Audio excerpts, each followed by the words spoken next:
سێوەرتان باش دۆستان و بەخێر بێن بۆ دیداری ئەم ڕۆمان کە بەشێکە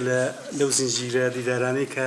لەبارەی دۆخی ناوچەکەیە ئەو شەڕێکە لە ناوچەکەدا دروست بوو. ئەمجارە بە تایبەت میوانداری بەڕێز مامۆستا کارۆخ خۆشناومان کردووە کە بابەتێکی دەبێت لەسەر پرسی ئەمریکا و پەیوەندی لەگەڵ هەرێمی کوردستان لە ژێرناوی سەردەمی ترامپ کوردستان لە بەردەم نادڵنیایی و هەڕەشە یان دەرفەتێکە بۆ قازانج. اینجا ئێمە ئەکید کاکارۆخ دوای باز دەکا کە باسەکە بەرەو کوێ دەبا 20 تا 25 دقیقە تەسەوڕ دەکەم ئەگەر زیاتریش بێ ئاساییە دادەنین بۆ باسەکە دوای دەرگا دەکەینەوە بۆ گفتوگۆ ئیتر لێەوە بڕێوەی دەبێت. فەرموو کاکارۆخ. ئێوارەتان باش بەڕێزان بە خێراتنێکی گەرمی هەموو لایەک دەکەین. خۆشحاڵم کە لەم ئێوارەیە لە خزمەتی جەنابتاندا بم. سوپاسی کاک جەواد و ئەنستیتۆی توێژینەوە و گەشەپێدان برای بەڕێزمان کاک سەرۆ و سوپاسی ئامادەبوونی هەموو لایەکیشتان دەکەین. دیارە ئەو بابەتەی کە حەزم لێ تیشی بخەینە سەر و دواتر لە چوارچێوەی گفتوگۆکان دەوڵەمەندتری بکەین. ئەو بابەتەیەکەوە دنیای سەرقاڵ کردووە، ئەویش دووبارە گەڕانەوەی ترامپە بۆ کۆشتی سپی و ئەو مامەڵەی کە ترامپ دەیکا لەگەڵ لەسەر ئاستی ناوخۆی ئەمریکا و لەسەر ئاستی نێودەوڵەتی کە بەڕاستی ترامپ وەکو دیاریدا نییە بەڵکو وەکو حاڵەتێکی تایبەتە. ئەوەی کە ترامپ جیا دەکاتەوە لە هەر 46 سەرۆکەکەی پێشخۆی کە بەخۆی سەرۆکی ژمارە 47 بەڕاستی زۆر جیاوازە، یعنی لە هەڵسوکەوت لە کەسایەتی لە مامەڵە لە بڕیار پێم خۆشە بەر لەوەی بچینە ناو سەردەمی ترامپ تۆزێک پاشخانێک لەسەر ئەمریکا باس بکەین کە ئەمریکا لە دوای سربەخۆیی لە دوای شۆڕشی سربەخۆیی لە ساڵی 1776 دواتر کە سەرکەوتن بەدەستدێن لە ساڵی 1783 باوکانی دامەزرێنەر ئەوەی کە پێ دەڵێن فاوندینگ فادرز کۆنگرێک دەبەستن لە شاری فیلادلفیا بە ناوی کۆنگرەی نووسینەوەی دەستور لە ساڵی 1787 و دوای ساڵێک دەستورەکە لەلایەن هەر سێزدە ویلایەتی سەرەتای ئەمریکاوە پەسەند دەکرێت و ڕێک لە گەڵ شۆڕشی فەڕەنسیا لە ساڵی 1789 دەستورەکە دەخرێتە بواری جێبەجێکردن. ئەگەر باوکانی دامەزرێنەر ئەوەندە بەڕاستی دووربین نەبوونایە، ئەگەر جۆرج واشنتن و جۆن ئادەمس و بنجامین فرانکلین و هەموو ئەوانی کە خۆیان لە مێژووی ئەمریکادا وەکو باوکانی دامەزرێنەر ناسراون ئەوەندە دووربین نەبوونایە و دەستورێکی وا تۆکمیان نەنووسیباوە، بەڕاستی ئەمریکا پێم وانییە توانی بای ڕزگاری بێ هەر لە تێرمی یەکەمی ترامپ، چونکە ئەو شڵەژانی ترامپ دروستی کرد لە دوای ئەوەی کە دانی نەنا بە ئەنجامەکانی هەڵبژاردن لە 2020 و دواتر لە 6/1/2021 دوو هەفتە بەر لە ئەوەی کە پێ دەڵێن ئیناگوڕیشن دەی کە پێ بەر لەوەی بایدن سوێندی دەست بەکاربوون بخوا ئەو هێرشەی کەوا لایەن لە ئەنگرانی ترامپەوە بە هاندانی ڕاستەوخۆی ئەو کرایە سەر کۆنگرێس ئەو ینی بناغەی دیموکراسیەتی ئەمریکایی هەژان بەڵام نەیتوانی کاریگەری تێ بکات، چونکە باوکانی دامەزرێنەر 250 سال پێشتر بناغەیەکی پتەویان دانابوو بۆ ئەمریکا لە ڕێگای دەستورەوە و لە ڕێگای دەستوریشەوە بەرمەبنای دەستور مؤسساتی ئەمریکا دروست بوو کە لە سێ مادەی یەکەمە مادەی یەکەمی دەستوری ئەمریکا باس لە دەسەڵاتی یاسادانان و کۆنگرێس دەکا بە هەردوو باڵەکەی ئەنجومەنی نوێنەران و ئەنجومەنی پیران و لە مادەی دووەمە باس لە دەسەڵاتی جێبەجێکردن و سەرۆک و کۆشی سپی دەکا و لە مادەی سێمە باس لە دەسەڵاتی دادوەری دەکا. ئەگەر ئەو دەستورە نەبووە بێگومان پێم وایە ئەو باوکانی دامەزرێنەر حسابی ئەویان دەکرد کە سەرۆکێکی لاسار هەر کاتێک لە ڕێگای سندوقەکانی دەنگدانەوە بشێتە ناو کۆشی سپی ئەوە بەڕاستی ڕەنگە کاریگەری دروست بکە، کاریگەری نێگەتیڤ و سلبی، بەڵام ناتوانێت بناغەی مؤسساتی ئەمریکا بشڵەژێنێ ئەخوت تێکی بدە. بۆیە ئێمە لە بەردەم قۆناغێکی ڕاگوزەر داین ئەوەی کە پێ دەڵێن سەردەمی ترامپ لە تێرمی دووەمدا کە ترامپ ئێستا هاتووە بەڕاستی هەم تەمەنەکەی هەڵکشاوە، تەمەنی 80 ساڵە و هەم هیچ بە گوێرەی دەستور بە گوێرەی هەمواری 22 دەستور هیچ کەسێک بۆی نییە لە 2 خول زیاتر سەرۆکایەتی بکە ئەمە دوا دەرفەتیتی و هەمیش بەڕاستی حەسانەیەکی هەیە پێی دەڵێن حەسانەی سەرۆکایەتی ینی وەکو سەرۆکی ئەمریکا بۆیە سڵ ناکاتەوە لە هیچ شتێک من هەوڵ دەدەم لە ڕێگای ئەو کاتی کە کاکجواد بۆی داناوم بابەتەکە بکەمە سێ بەشی یەکەمیان باس لە سەردەمی ترامپ بێ بەشی دومیان باس لە کوردستان لە بەردەم نادڵنیایی و هەڕەشە یاخود دەرفەت و قازانج و لە کۆتابەشی شە باس لە ڕاستپاردە و پێشنیار بکەین بۆ ئەوەی کەوا بە ئینسافەوە باس لە ترامپ بکەین پێم وایە گرنگە باس لەوە بکەین کە ترامپ لە کوێوە هاتووە ژینگەی پەروەردەیی ترامپ چۆن بووە ترامپ بێگومان لە بنەماڵەیەکی بازرگانی دەوڵەمەند هاتووە کە ئەگەر بشێ بڵێین زۆر نازدار و بڵێین وەکو بڵێ هەرچی ویستویەتی لە تەمەنی منداڵی بۆی دەستەبەرکراوە لە تەمەنی گەنجی لە تەمەنی هەرزەکاری هەتاوەکو ئێستاش کەسێک بووە کە هەبوون بووە لە خێزانێکی دەوڵەمەندی نیویۆرکەوە هاتووە کە دواتر خۆشی بەڕاستی سەهمێکی گەورەی هەبووە لە بنیادنانی ئەوەی کە پێ دەڵێن ئیمپراتۆریەتی ترامپ لە ڕووی ئابووری باز دەکەین اینجا ئەم سەردەمە کە بە سەردەمی ترامپ ناسراوە لایەنگرانی ترامپ بە گۆڵدن ئەیج ناوی دەبن یاخود ئەو سەردەمە زێڕینەی کەوا ترامپ ئەمریکا دەگەڕێنێتەوە بۆ بەهێزی کە وەکو لە سلۆگانیان لە شعاری هەڵبژاردنەکانەوە هەڵی گرتبوو کە make America great again یان America is first یعنی بە شێوەیەک دەتوانین بڵێین ترامپ زۆر بە قوڵی کۆمەلگای ئەمریکی دابەش کردووە بۆ یان ئەوانی کە زۆر ترامپیان خۆش دەوێ یان ئەوانی کە زۆر ڕقیان لە ترامپە یعنی یان بۆ ڕاستڕەوی ڕادیکال یان چەپڕەوی ڕادیکال یعنی کە ترامپ خۆی ڕاستڕەوی ڕادیکاڵە و لە سەردەمی ترامپدا بەڕاستی نەژاد پەرستەکان و ئەوەی کە پێی دەڵێن وایت سوپریمسیست یاخود ئەو خەڵکانی کە پێشتر بڵێین ناڕازی بووینە لەو چاکسازیانەی لە ئەمریکا کراوە لە پێدانی ماف بە ئەفریکان ئەمریکان ئەوانەی کەەوە بەڕاستی بە قۆناغیشی سەختدا تێپەڕیون تاوەکو توانی ویانە خۆیان یەکسان بکەن لەگەڵ سپی پێستەکانە چونکە خۆتان نەزانن کە ئەو خەڵکانە لە ئەوروپا و کۆچیان کرد بۆ ئەمریکا بەشی زۆریان ئێستاش لەگەڵدا بێ ڕیسستن یعنی بەشی زۆریان خۆیان پێ لە پێستە ڕەنگ جیاوازەکان ئەولاترە یاخود بەرزترە اینجا بۆ ئەوەی کە بە ئینسافەوە باس لە ترامپ بکەین لایەنگرانی ترامپ باس لە چەند خاڵێکی بەهێزی ترامپ دەکەن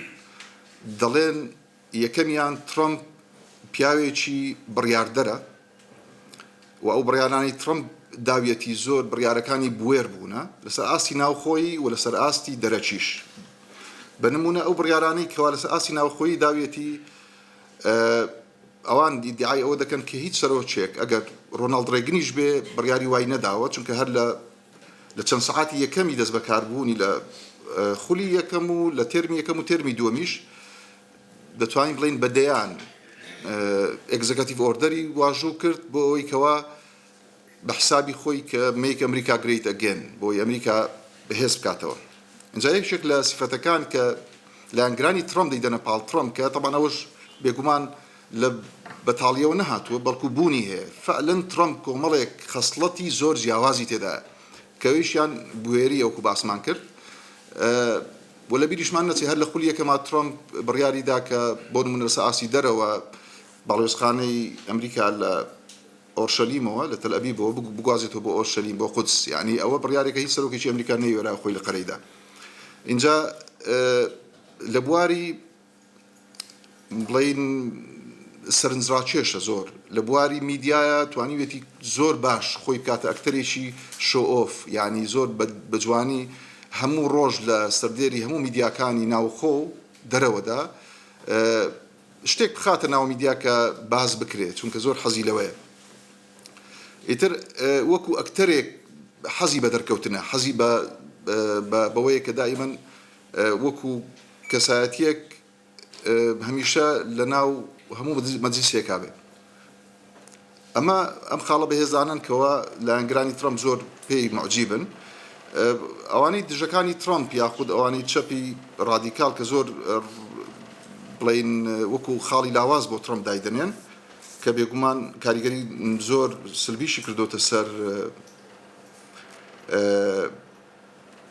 بڵین ناوخۆی ئەمریکا و دەرەوەی ئەمریکا ئەویش ئەوەیە کە یەکەمیان دەڵێن ترەمپ زۆر پیاوێکی نێرجسیە کە ئەوە ڕاستی تێدایە و پیاوێکی ئالۆزە و زۆر ڕوودە ینی زۆر بێ شەرمە لە بەرامبەر ڕاگەیاندنکاران لە بەرامبەر ستافی خۆی لە بەرامبەر دەوروبەرەکەی زۆر بە ئەوەی کە پێ دەڵێ ئۆفنسیڤ ینی زۆر بریندارکەرە زۆر بەرامبەر بریندار دەکات بێ ئەوەی کە بڵین حساب بۆ کەس بکە و پیاوێکی ناجێگیریشە ینی ئەمڕۆ قسەیەک دەکات بەیانی قسەیەکی تر دەکات و ئەوەش خوای کردووە کە unpredictable بێ ینی پێشبینی نەکراو بێ کە کەسی ناتوانێت بڵێ من دەتوانم بڵێم بەیانی ترەمپ چی دەکات لە پشتی ئەوەوە ئیتیهامی دەکەن بۆی کە بەڕاستی ئەوە ئەسلی تێدایە کە بازرگانیی گەورە دەکات خۆی و ماڵبات و دەوروبەرەکەی نزیکەکانی هەتا باڕۆنی کوڕی لە ئێستا لە ئەسهومی ئیشی نەوت دەکات دەڵێن ینی قازانجێکی زۆری کردووە ئەمانە هەموو ئەو مەلەفانە دوای نەمانی تێرمی ترەمپ لە دوای 3 ساڵی تر بێگومان دەخرێنە ژێر نەشتەرگەریەکی زۆر ورد چونکە ترەمپ دێ و دەڕوا بەڵام موسساتی ئەمریکا دەمێننەوە و ئەم خەڵکانی کە دێن بە تایبەت دیموکراتەکان کە خۆیان حاضر کردووە بێن هەم لە مانجی 11 کۆنگرس لە کۆماریەکان وەربگرنەوە و هەمیش دوای 3 ساڵ دوای 2 ساڵی تر لە 2028 کۆشی سپیشی لێ وەربگرنەوە ئەمانە دەخرێنە ژێر نەشتەرگەریەکی زۆر ورد بۆ ئەوەی ترەمپ لە داهاتوودا مێژووی نەبێتە پیاوێک کە خۆی تەمەنا دەکات بەسمە و شوێن پەنجەی لە مێژووی ئەمریکادا هەبێ بەڵکو ببێتە کەسێک کە زیانی زیاتر بووە لە قازانجی بۆ ئەمریکا بەڵام بۆ خێزانی خۆی بێگومان بێ خێزانی خۆی خێری زیاتر بووە چونکە هەر سەرەتەکەی کە سەرەتای دەست بەکاربوونی لە ساڵ و نیوی ڕابردوو 2 ملیار و نیو بوو ئێستا خۆی نزیک کردوتەوە لە 6 ملیار و نیو یعنی بە ماوەی ساڵ و نیوە کە 4 ملیار سەرەتی ترەمپ زیادی کردووە اینجا بەڕاستی ترەمپ ئەوەندە کەسایەتیەکی ئیگۆی ئەوەندە بەرزە ئەگەر بشێ بڵێین لە ڕووی مانەوەی خۆی لە دوای خۆی کار زۆر بۆ ئەوە دەکات ینی دەیەوێ شوێن پەنجە و بەسمەی دیار بێ لە تاریخی ئەمریکا هەر بۆیە خۆتان دەزانن هەر دوێنێ ڕایگەیان کە وێنەی خۆی دەخاتە سەر پاسەپۆرتی ئەمریکی و واژووی خۆی دەخاتە سەر دۆلاری ئەمریکی لە مانجی 6ەوە و پێم وایە نەکرد ئەوە ئەگەر ترەمپ بۆی بکرێ ئۆڤەڵ ئۆفیس کە بە ئۆفیسی هێلکەیی ناسراوە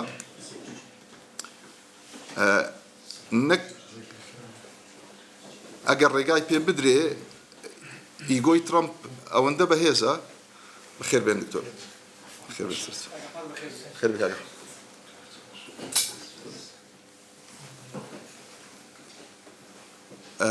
ئیگۆی بەخێر بی سەرچاو دکتۆرجا ئیگۆی ئەوەندە بەهێزە ئەگەر بشێ ئۆڤەڵ ئۆفیس نەک ئێستا خۆتان زان لە ناو کۆشتی سپی هۆڵێک دروستەکە بۆ بۆنەکان بەڵام نەک هەر هۆڵ بەڵکو پێم وایە ئەوەندە ئیگۆی بەهێزە هەڕەمێک دروست دەکات وەکو هەڕەمی خۆفۆ بۆی هەتایە بمێنێتەوە و ئەوەندە حەزی لە بڵین نێرجسیە و حەزی لە خۆیەتی و معجیبی خۆیەتی و دائیمەن خۆتان هەستپا پێ کردووە کە سەرۆکێکی زۆر جیاوازە بەڕاستی لەوانەیە هەموو کەس حەزی لێ بێت شوێن پەنجەی دیار بێت لە مێژوو ئەوە حەقی خۆیەتی بەڵام بەم شێوەی ترەمپ بەڕاستی وێنەی نەبووە ئەگەر چی لە دەستوری ئەمریکا چوارچێوەی بۆ دیاری کراوە ترەمپ بجۆرەی مادەی 2 بەڵام بەڕاستی هۆشیار نییە ترەمپ هێشتان وەکو پێویست بەو دەسەڵاتە گەورانەی کە وەکو سەرۆکی ئەمریکا هەیەی ینی ترەمپ دەسەڵاتێکی یەکجار فراوانی هەیە ئەوەی لە ئەمریکا هەندێک جار پێی دەڵێن ئێلێکتێد کینگ ینی وەکو مەلیکە بەڵام هەڵبژێراوە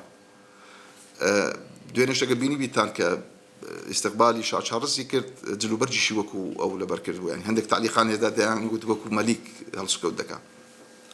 ئەوجا لەگەڵ کاروان دوێنێ مناقەشەمان دەکرد کاروان زێداری کە دوو ماستەری هەیە و لە نوێرایەتی حکوومەتی هەرێم بووە لە واشنگتن دەیگوت ئێمە سوپاسگوزارین کە ترامپ هۆشیار نییە بە دەسەڵاتەکانی خۆی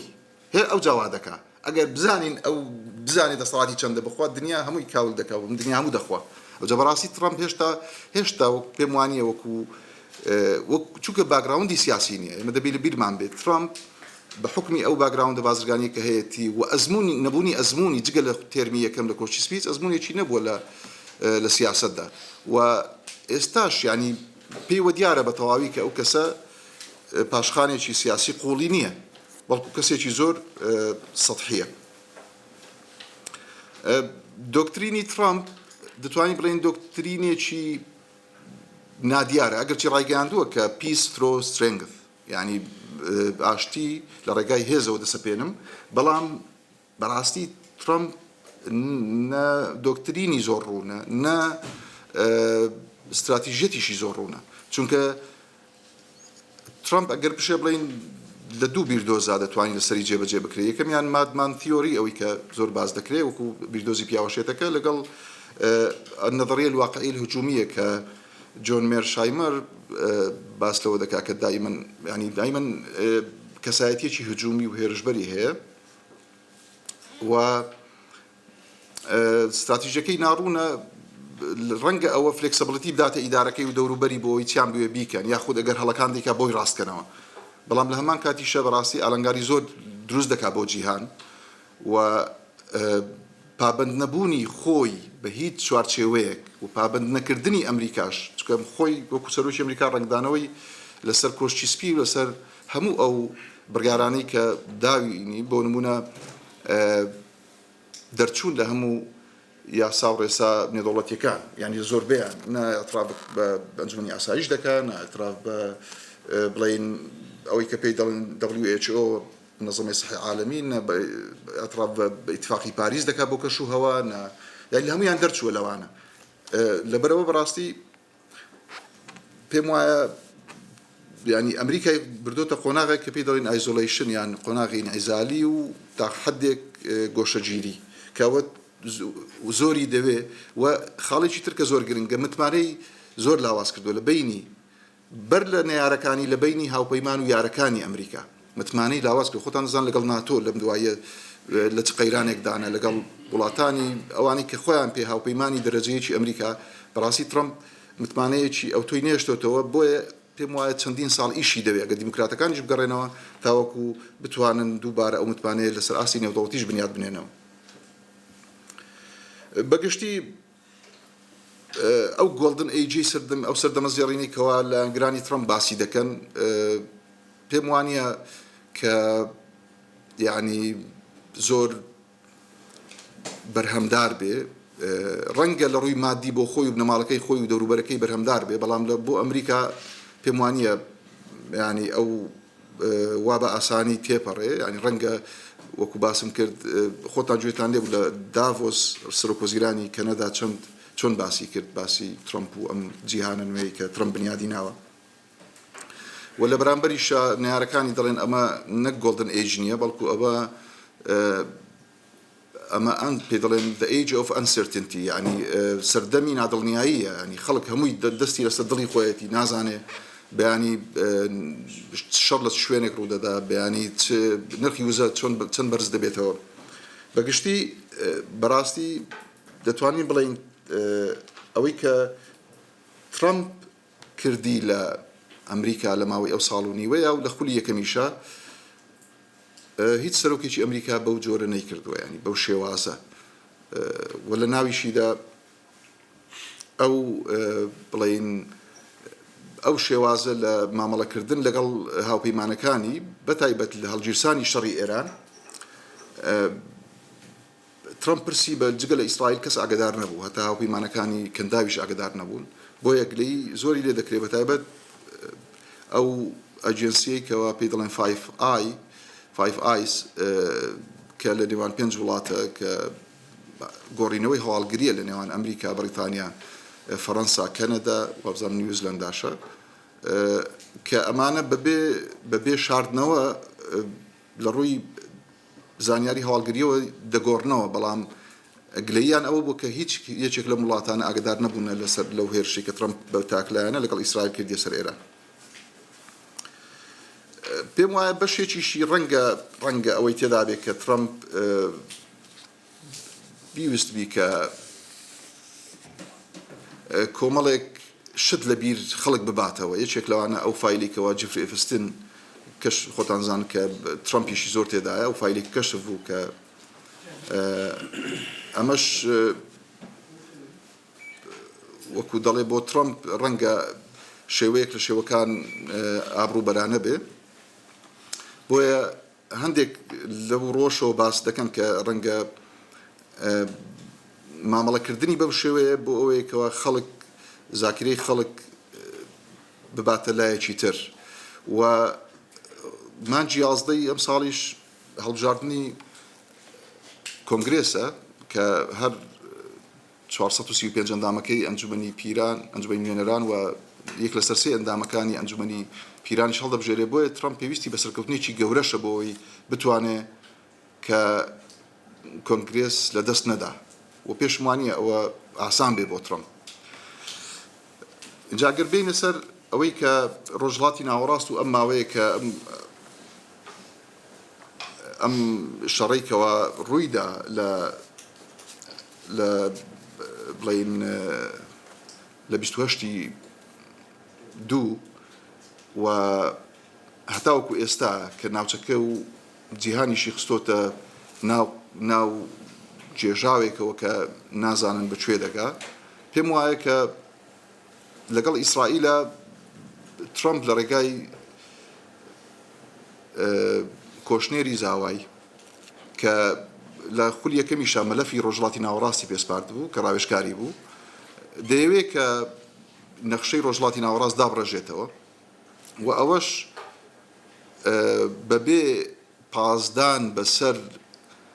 گرێ و تاسەی ئێران نابێ دەبێ ئەم تاسەیە ئەم گرێ ئەم ئەوەی کە پێی دەڵێن ئەم بربەستە لەبەر دەم دووبارە داڕشتنەوەی ئەم ناوچەی ڕۆژهەڵاتی ناوەڕاست لا ببرێ ئینجا دەتواندرێ ڕۆژهەڵاتێکی ناوەڕاستی نوێی گەشە سندووی ئابووری بنیاد بندرێ کە پێم وایە لەبەر ئەوە خاڵێکی بەهێز بۆ هێرشکردنە سەر ئێران ئەوە بووە کە بتواندرێ ئەم تاسێ یان لاواز بکرێ یان ڕژێمەکە لە قاڵب بدرێ یاخود نەهێڵدرێ بۆی کە بتواندرێ ئیسرائیل دەستی بکرێتەوە زیاتر لەم ناوچەیە و ڕۆژهەڵاتێکی تازەی نوێ لەدایک ببێ و ئیسرائیل بەڕاستی ئەوەی کردی پێم وایە لێدان بوو لە نەهێشتنی خەونی ئیسلامی سیاسی بە ڕووخاندنی ڕژەمی ئێران چۆن توانی کە لە ساڵی 1967 خەونی عروبە بە شەڕی 67 بڕوخێنێ جەمال عەبدولناسر لە نەتیجەی شەڕەکە خۆتان دەزان ئیستیقالەیدا دوایی لەژێر فشاری شەقام گەڕایەوە و دواتریش بەسەردا کۆچی کرد بەڕاستی توانی ئیسرائیل لە 67 خەونی عروبە لەناو ببە و دەشێوێ لە ڕێگای نەمانی نەهێشتنی ئێران خەونی ئیسلامی سیاسیش لەناو بە لەم ناوچەیە چونکە بەڕاستی ئەوەی کە لەم ناوچەیە ڕێگرە لە بەردەم بەدیهێنانی ڕۆژهەڵاتێکی ناوەڕاستی تازە یاخود ڕۆژهەڵاتی ناوەڕاستی گەورە کە ئەمریکا پێی دەڵێ ئەوە بوونی دەوڵەتێکە کە ناوی کۆماری ئیسلامی ئێرانە کە ئەو دەوڵەتە بە ڕۆژی ڕووناک لەژێر چەتری هەناردەکردنی شۆڕش و تەشەیوع توانیوێتی کە بربەست بۆ نەک تەنها بۆ ئەمریکا بەڵکو بۆ ئیسرائیل و بۆ وڵاتانی کەنداویش دروست بکە بۆیە پێم وایە ئەو بڕیاری کە درا لە ناو لە ژوورە داخراوەکان لە نێوان ئەمریکا و ئیسرائیل بۆ ئەو بۆ کە ئەو بربەستە نەهێڵرێتەوە وەکو ڕۆژهەڵاتێکی ناوەڕاستی نوێ لەدایک ببێ و ئەو ڕۆژهەڵاتی ناوەڕاستە ببێتە بە جۆرێک دابڕێژرێ کە ئیسرائیل بتوانێ ئەمن و ئاسایشی دەستەبەر بکە چونکە بەبوونی ئێران کە لە ناو ئەجیندا و عەقیدەی ئێرانی هەمیشە مەرگ بەر ئەمریکا و مەرگ بەر ئیسرائیل هەیە پێم وایە ئەوە ئەم ڕۆژهڵاتی ناوەڕاستە لە دایک نابێ. پرسیارەکە لێرە ئەوەیە کوردستان ئێمە لە کوێی ئەو گۆڕانکاریانە داین بەڕاستی. ئایا ئێمە لە ناو استراتیژیەتی ئەمریکادا هەین؟ ئایا ئێمە بەشێکین لەو گۆڕانکاریانی کە لەو ناوچەیە لە ئارادایە؟ بەداخەوە وەڵامەکەی ئەوەیە کە ئێمە لە ناو استراتیژیەتی ئەمریکادا نین وەکو هەرێمی کوردستان و وەکو کورد وەکو مەلەفی کورد بەگشتی. پێم وایە ئێمە لە ناو بەڵێ لە ناو تاکتیکی ئەمریکادا هەین و ئەمریکا ماوە کە بەرژەوەندەکانی وا دەخوازێ پشت بە ئێمە دەبەستێ، پشت بە هەرێمی کوردستان دەبەستێ، بەڵام ئێمە نەمانتوانیوە خۆمان بکەینە ئەو ژمارە کە بکەوینە ناو هاوچێشە استراتیژیەکانی ئەمریکا. هێشتان ئێمە هەر لە ناو تاکتیکی ئەمریکاداین و خۆشبەختانە بەهۆی ئەو کێشانی کەەوە ئەمریکا هەیەی لەگەڵ ئەو دەوڵەتانەی کە کوردی بەسەردا دابەشکراوە ئێمە حسابمان بۆ دەکرێت بەڕاستی. ئەگەر ئەوە نمێنێ هەروەکو هاوشێوەی سووریا چۆن ئێستا کوردانی ڕۆژاوە ئێستا شەرعێک هاتووە، ئەحمەد شەرعێک باگراوندێکی خۆتان نەزانن چی هەیە، کەسێکی تیرۆریست بووە و خەڵاتی 10 ملیۆن دلاری بۆ تەرخان کراوە، بەڵام چونکە بۆ پیاوی ئەمریکا و ئیسرائیل و بە حقیقەتیش یعنی ئەوە واقعە کە لە جیاتی 10 ملیۆن دلار بە 10 پەنجە بۆی مۆرکردن کە هەرچی بیانەوێ ئەو جێبەجێ دەکا. بۆیە بە کوردیان گۆ کە هاوپەیمانێکی ئاسکە سەربازی بوو لەگەڵ ئەمریکا لە ڕۆژئاوا پێیان گوت کاکە ئێمە دەکشینەوە، ئێوە ئەو پیاوە هاتووە، ئەوەی ئێمە دەمانەوێت بە زیادەوە زیاد لە ئێوە دەیکا، بۆیە ئەوە دەبێت دەست و پەنجەتان لەگەڵ بە مەزڵعاتی گوترا لێرە لە ڕێگای تۆم باراکەوە. طبعاً بە ڕۆڵی جنابی سەرۆکی هەرێم و جنابی سەرۆک بارزانی و ئەوانە کە ڕۆڵێکی گەورەیان هەبوو بۆی کورد شتێک بەدەست بێنێ لە ڕۆژاوە بەدەست بەتاڵی دەرنەچێ، پێیان گوت دەبێت دەست و پەنجەت نەرم بکەی لەگەڵ بە عەبدیان گوت لەگەڵ ئەحمەد شەرع و فعلەنیش یعنی ئەوە کرا.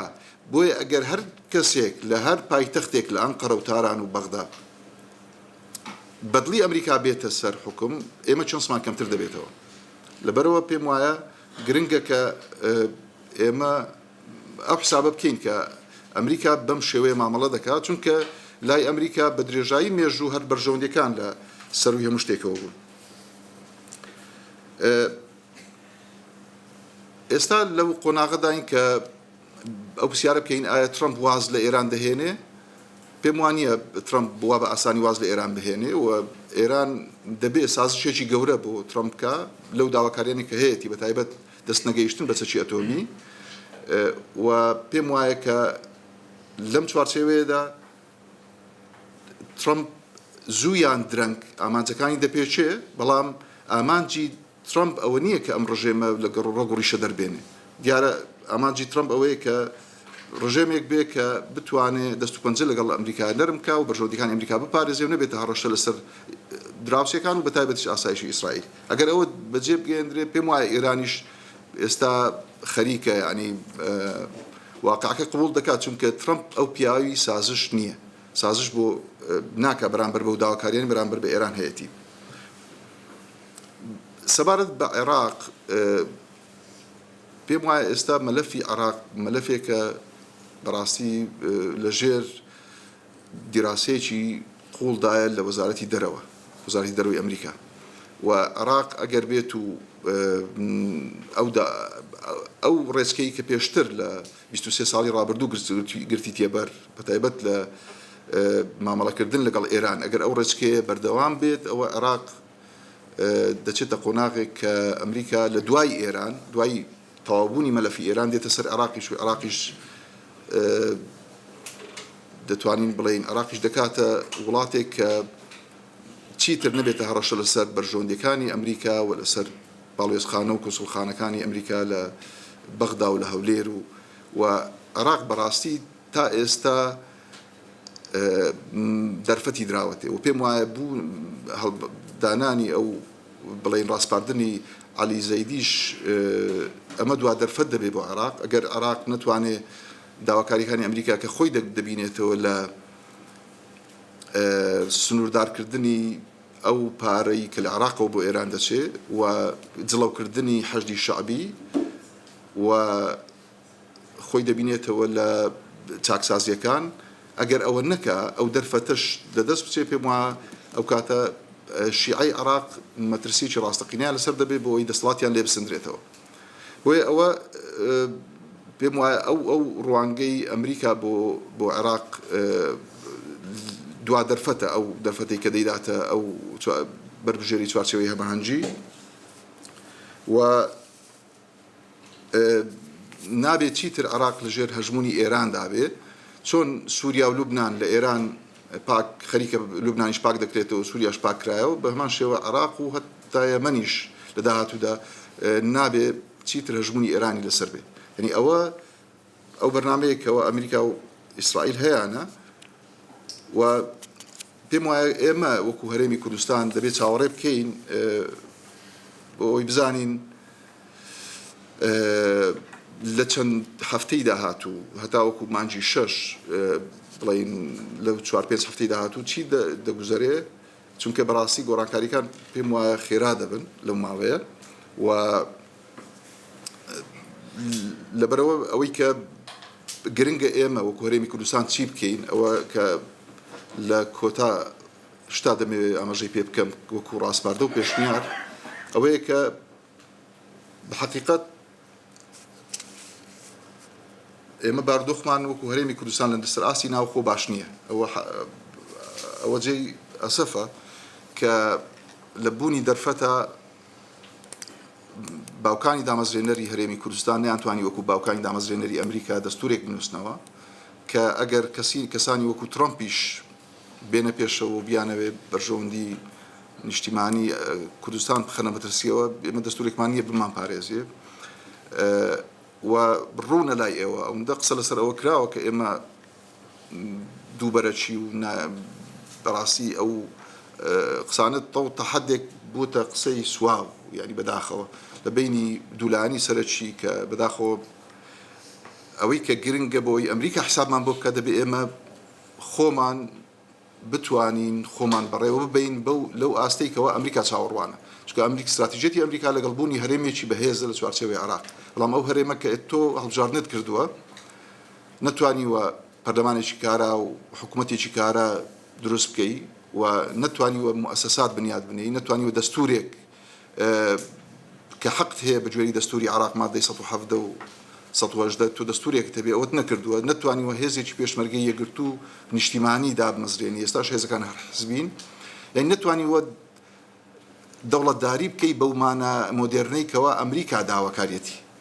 بەداخەوە ئێمە تا ئێستا نەمانتوانی ئەوە بکەین یعنی دەوڵەتداری بە مانایەکی تر ئەو کاتە دەوڵەت یاخود قەوارە پێی دەڵێن دەوڵەتێکی سەروەر ئەو کاتەی کەوە بتوانێت مۆنۆپۆل و قۆرەغی دووشت بکە یەکەمیان هێزی چەکدار دووەمیان سەرچاوەکانی ئابووری ئایا ئێمە لە هەرێمی کوردستان توانی ومانە حکوومەتی هەرێم و دەوڵەت وەکو قەوارەی هەرێم توانیوێتی هێزی چەکدار و سەرچاوەکانی دارایی خۆرە بکە بۆ حکوومەت و بگەڕێتەوە ناو خەزینەی حکوومەت ئەوە نەکراوە بۆیە ینی لە چوارچێوەی بۆی قسەکان نەبێتە قسەی دووبارە بەڕاستی ئەوەی کە پێم وایە گەورەترین هەڕەشە و مەترسیە لە بەردەم ئێمە ئەوەیە کە ئێمە تا ئێستا نەمانتوانیوە دەوڵەت و مؤسساتی دەوڵەت دروست بکەین وەکو ئەوەی کە پێویستە ئەوەی هەبووە دەتوانین بڵێین تا ڕادەیەک لە ڕووی شکلیەوە توانیوانە شتێک بنیاد بنین بەڵام ئەوەی کە پێویست بووە بیکەین بۆی بڕۆین لەگەڵ ڕەوڕەوەی پێشکەوتنەکانی دنیا نەمان کردووەوە ئەوەی یەکەم دووەمیان کە هۆش وەکو باسم کرد خۆی دەبینێتەوە لەو لە کاراکردنەوەی پەرلەمان بە شێوەیەک کە بتوانێت یاسا دەربکە نەگەوە نزیکەی ساڵ و نیوە کە تاوەکو ئێستا پەرلەمانی کوردستان وابزانام هەر یەک کۆبوونەوەی بەکراوەی بەجێهێشتووە نیە یعنی هیچی نەکردووە و کابینەی کە بڕیار دەبوایە زووتر پێک بێت تا ئێستا پێک نهاتووە ئەگەر چی دوێنێ ڕێز سەرۆکی حکوومەت لە کۆبوونەوەیەکدا داوای کرد کە بە زووترین کات پێک بێ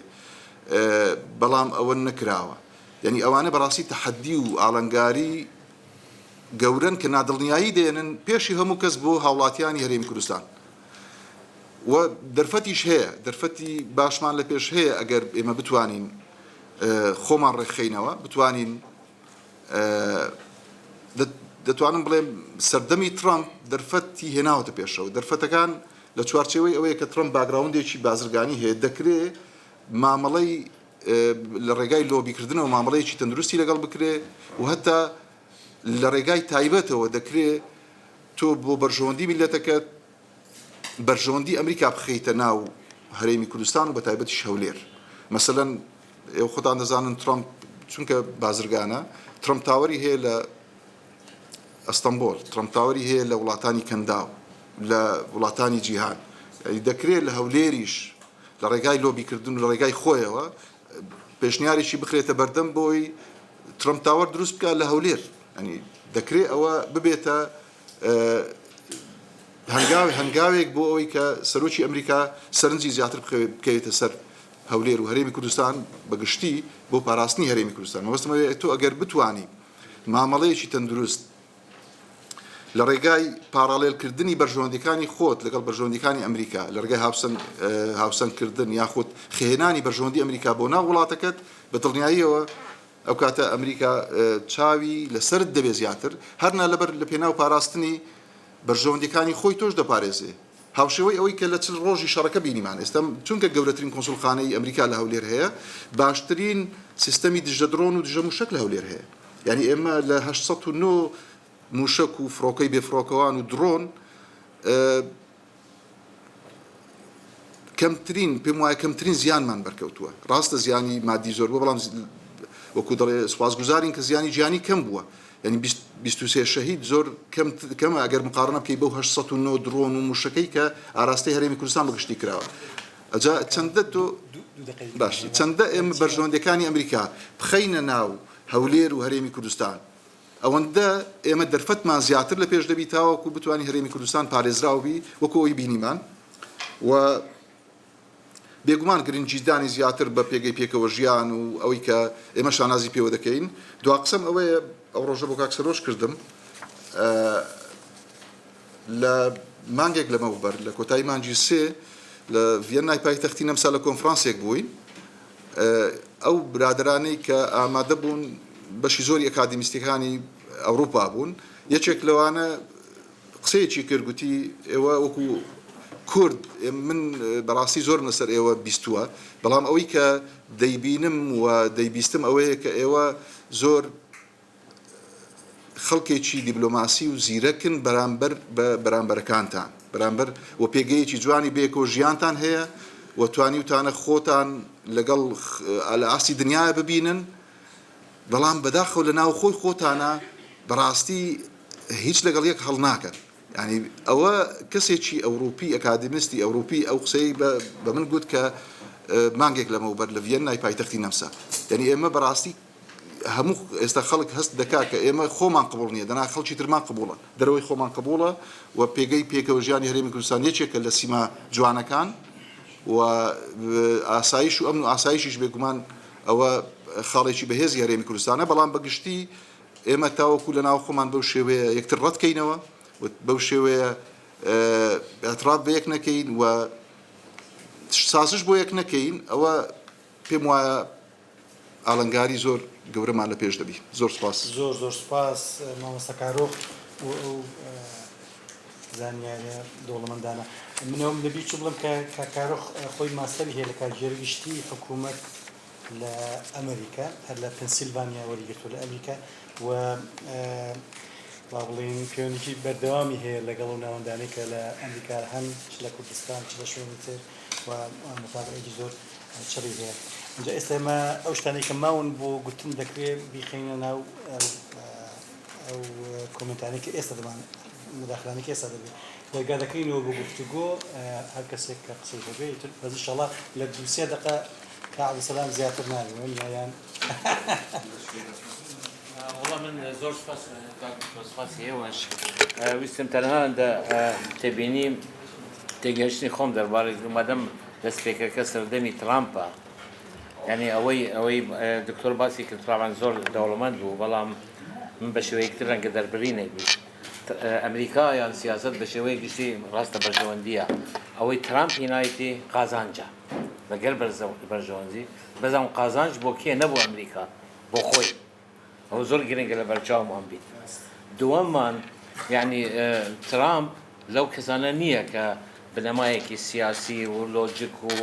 لێکدانەوە و ئەو ینی پابند نییە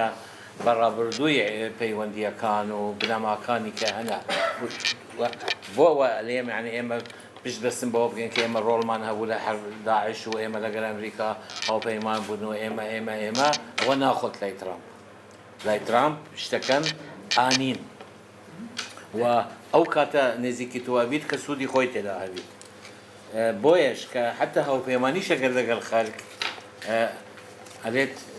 شيء أكد بو أمريكا لقى السعودية كانوا يهود لقى الخالق ترش واتتو كبتوي طماعيته وهبيت يعني بلانت هبي انه ترامب بيونديت لقى البكات دبي اوبسيرانت لبرشوبي طبعا وقتك هو بدونيو هندا خال هنا كوا كان اما اتوانين سنه راي اوش لقالي ريك كوين لا عدانا كم بلام جرينج اويا اما براستي اوي دكتور باسي كتير جاري كتير يعني اما خومن دبي صافي كين دبي اوز عين استاهي او جرجاني هي نمين دبي شك سازيك بكين دبي او استفاديك همان على اساس جنجيكي برهم هنانا فعلا او شك سازياني لنا خو دواء كرن بيكين تاكو بتوانين او تثبيت بكين امانه هموي ابنا خالي هزب اويك لقر بغداش اقر اما كوتين دار مستاندن بيشمان بي بس بلان استا كتو او همونه كي هرشي جوره هي ك فعلا ميجو بروات واتو تماشا كربي سپاس زياد زور سپاسكرت ما ضربه لإسلام سياسي أنا مشارا وانا بالميج وقتي بوابة تهابي شركي جيوسياسية بس نفوذ لسه الشرق الأوسط صراعكي أقليمي ودولي أبعادي هي موضوعي تمام أمني عسكري إيران أو ويردعي هي باسي سلاحي نووي يعني صواريخ بالستي يعني باسي وكلاء يكون المنطقة جناب باسي كتلة اسمه بستم يعني زيادة أماننا أصلي الصراع كالسر أو ولسر اقتصاده منافسة كالسر لقى الصين وأوانا أما نقطة دوام مش زور هورامة لقى أو رأيك أبو كرد درفت هي بلام إما استعداد من هي كمان حاضر كديا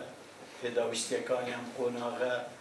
چونيا يعني أو جناب إشارة الكرد بلام أما زورتر بو إما ونخبي ليرة زور جرينجا تأكيد لسر أو نقطة كاتشي بيويست أربكي أم قناغة لسر إما يعني شنو خدش سياسي تشيا أو زور جرينجا هرشد ترامب يعني أظانين زيادة ليجي بوشدة أخواني أو اشتلم للايما هي يعني أوش معلومة بلام أبي ترجمة على دكتوريني في ديارنيا توجهي نهجوي ديارنيا من أعظم زور دياره ترامب لهم رئيس كان احتمال وزارة يجوي راست أو نهجي جنون بلام أبيش مدرسة يعني هذا نظرية سياسية حزدكت واخد در بخير يعني قواعد اللعبانية هموش توارد أبيك وترساندني مقابلة يعني والله نظام تشيدكت جوا معلومة تشيدكت معروفة تشيدويت وأوانا من دقل أو التوجه زور سباس بشيء زور لسر ترامب صدق لسر كساتي ترامب أو جور نيرجسيتي هي تيمني شاورام لقال كدكتور استقسيكت من فيمانية ترامب أوان دا غامز بي وناديار بي وأوانا چونك منطقة تدانية تو 18 سال بي ورئيسي جورترين دولة الدنيا بي كشي خلق تيدنا من فيما أمريكا لبروي مؤسساتها هموش تكاني مبرمجة وهنجاو بهنجاو دروا وجزانة صدقة هو هموش ما متفقين لسروي كتا 2006 جيهان برو قران كاريكي نوعي دروا يعني أوي كيس تام بيومانا عند اللي 2006 وانا بفي أو بيشاتاني هي دموي سيبرسيال بكرتيب كم براسي كم يعني تباسي ترامب ورندانو بس كردستان ودرفتو قازانج كباسي شري إيران و أمريكا ذكري يكسر برشار وديتو دغوري ترامب چمكي كفردا كما تشك مانداو بكردو تشكانيا فروشتو كشي بلاي دانه شو هرباس يعني السوشيال ميديا انا شد بيستين بلام ريكي اونيا فيم خوش معلوماتك ما بدي لسرو براسي ما ديار يعني هادشي بيغلا دال يمنينو اوان برشار دوم ويك بس يوتكيد ك ببوني إيران أو رجالاتنا وراستا قران كاري تدا دروز نابه ئەی باشە پرسیاری منەوەی بۆچی بەبێ ئەحمەشە دروست دەبێت لە سووریا ڕاستە ئێستا ڕێکەوتون و اتفاقاتەوەوانەوە بە جۆرە جۆرەکان لە سوسیال میدیا دەگوترێەوە پیاوی ئەمریکایە بەس کێ دەڵێ دوایەوەی کە بەهێز دەبێتەوە جارێکی تر لە ئەمریکا هەڵنابەزێتەوە چکە نمونیاوە هەیە لە ئەفغانستان و لە کۆمەڵی حرکاتی دینی دنیادا دوایەوەی کە بەهێز بۆ نمونە خۆمەینیان بردەوە ئێران کەچی دوایی بوو بە دوژمنیان ئەوە جێک لە پرسیارانەیە پرسیاری یەخینمەوەیە کە ئێمە دەزانین ئەو گەشەکردنە ئابووری و پێشکەوتنەی لە کوردستان و بەتایبەتدا هەولێر ڕوویداوە دەستەردەمی کابینەکانی سەرۆکی هەرێمی ئێستا و سەرۆکی حکوومەتی ئەو سەردەما کتێبێکی زۆر ناوێە ڕۆژنامەنووسی بەتوانێت کالنووری بخاڵی ئامادەی کردووە 10 ساڵی زیێڕینی حکومڕانیە و پیاوە یعنی زەرور بوو بەڕاستی ئاماژەیەکی پێدا بە چووکە و زۆر جەختی لەسەرەوە دەکردەوە کە من پێویستە کۆمپانیا عیملاقەکانی دنیا بینە کوردستان بۆی بەرژەوەندیان دروستکەین بۆی هەرێمی کوردستان هەولێر کوردستان بەگشتی بچێتە سەر نەخشەی اقتصادی و ئاوری وزەی جیهانیەوە یعنی من پێم وابێ لە زۆربەی سیمینارەکان کە دەکرێت ینی زەرورە ئاماژە با ڕۆڵی ئەو پیاوە بدرێ و پرسیارەکەشمەوەیە کە ئێستا ڕوانگەی ئەو چیە بۆ دەرچوون لەو قەیرانەی ئێمە تێکەوتین دوازار زۆر سپاس بۆ ئەنیستیتۆ و کاکسەرۆ و هەموو هاوڕێیان و مامۆستانی کە ئامادە دەستان خۆش سپاس مامۆستا بەڕاستی شیتڵێکی جوانت کرد من وەک سایکۆلۆژیەک ئەساسەن لە ستۆکهۆلم جارێک باسی خۆم لە منطقەی فیتیا باسی سایکۆلۆژیای ترامپ و هتلر و صدام حسين تا ئەو مەوزوعە وەک درامە کردووە من ڕاستە قسەکارت بەسەر پرسیارێکمەیە زۆر اتفاقەکە لەگەڵ تۆ ترامپ بیرکردنێکی براگماتی هەیە نەک ئەکادیمی چونکە براگماتیە دائما قراری سريع ئەدات مەزاجی ئەدات پێ ئەڵێن نەرجسیە المەخفیە نەرجسیەکی يعني بە زیرەکاتی ئەکات خۆی لە ناخوا بەس خۆی دەوێت بەزەوە کارنەما من سیاسە چۆن هيك لا نظم عالم عرب كان عليه لو كان بيني وبين الناس شعرة لو أرخوها شديتها لو شدوها أرخيتها أم سياستين نية وشي بس برسالة كم يعني زيادة لا شيء ما بس زور اتفاق يعني شيء طريقي زور موضوعي جوانت كرت بو كسايتي ترامب برسالة كم أو وقت باحتك تو لأمريكا جياوي بتصوري تو چی بکات حکوومەتی کوردستان بۆ ئەوەی ئیسیفادە بکات لە تەجروبەی ترامپ چۆن معاملەت چ قەراریدا لە چ ئەساسێک بوو بۆ حکوومەتی داهاتوو ئەبێ چی بکات باشە تەرکیز لە چ هەڵویستێک لە چ ڕووداوێک بکات چی بکات باشە حکوومەتی کوردستان بۆ ئەوەی ئیسیفادە بکات چونکە خۆ دەزانێت حکوومەتی ڕەنگە نوێ دێت ترامپ دەڕوات بەڵام مؤسسە دەبینێت قسەیەکی زۆر ڕاست و جوانە بەچی بکات حکوومەتی کوردستان بە تەسەوری تۆ بۆ داهاتوو ئیسیفادە بکات لە تەجروبەی ترامپ تا زیاتر هەڵوستی زیرەکانە بێ لەگەڵ حکوومەتی داهاتوو سپاس بەڕاستی قسەکردن لەسەر ترامپ و ئەخلاقی سیاسی ئەگەر ناوی بنی سیاسی ترامپ قسە زۆر هەڵەگرێ ئەگەر وەختمە ئینسان دوایی دوو کەلیمەی لەسەر کۆمنت ئەیە من پرسیارم هەیە مامۆستا کاروخ زۆر نەچووە سەر کە ئێستا ئەم عەلی زەیدی هەڵبژێراوە و هەمووش ینی دەستنیشان کراوە کە بۆ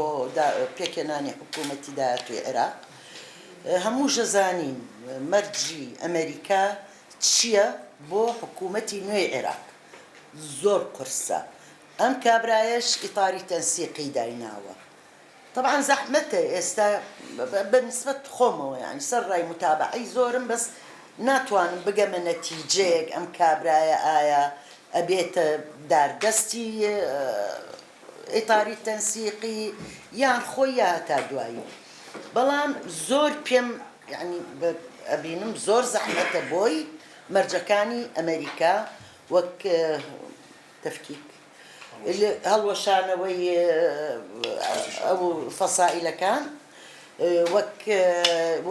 وەرگرتنەوەی ینی چەک لە ژێردەستی دەوڵەتە وەک مەسەلەی فەساد چەند ناوی خۆشیە لە مەسەلەی فەسادە تا دوایی ئەمە بەڕاستی من لە دوێنێ پێری و بیری لێ یەکەمەوە مەترسی ئەوەم لا هەیە ئەگەر هەنگاو بنێ بۆ ئەم شتانە لە عێراق وەزعێکی شەواو پێیا بێ وەزعێکە کۆنتترۆل نەکرێ و تەجروبەی ئەوەش هەیە لە وڵاتان تر یعنی ئێمە چین چۆنی لە چ کونجێکە ئەبین یا لە چ گۆڕەپانێکە ئەبین ئەمە یەک دوو من لە سەتا سەد لەگەڵ بۆچوونەکانی مامۆستام سەبارەت بە ئەوەی ئێمە خۆمان لە ڕووی لەگەل لێلاوەش جی ئیجابی زۆر باشمان هێناعی ئەمنیە إلى آخره بەڵام لە ڕووی مەسەلەی دارایی و مەسەلەی یەکقسنەوەی چەک یعنی مەسەلەی اقتصادی بەعام نەک دارایی باشە ئێمە چی بکەین یعنی بەڕاستی ڕەنگە زۆربەی بەڕێزان ئاگارن لە کاتی خۆیان وەختی شەڕی ناوخۆوە تا دوایی ئێمە ژدان ئەچینە لای ئەم لای ئەو لای ئەو ئێستا لێتی یعنی لێتانی ناشارمەوە هەموو تووشی ئەوە بوون کە یعنی بەداخەوە ئەڵێن هی ئەوە نین بچینە لای کەس یعنی ئەوە نییە بچینە لایەن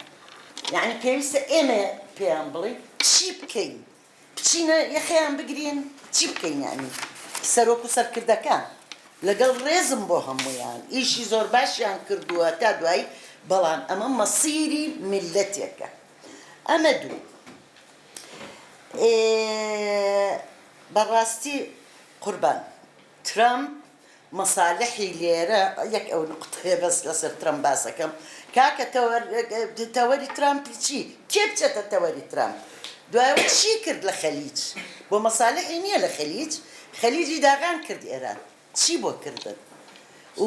قەت لەگەڵ ئەوە نیم تەوەری ترامپ لە هەولێرە یا لە شوێنێک کێچێ هەموو تاوەرانە بۆش و بەتاڵە خەڵکی عادی کێ توانی عادی نا ئەم نخبەیە بەدەگمەن هەیە بتوانێت لەو تەوەر و لەو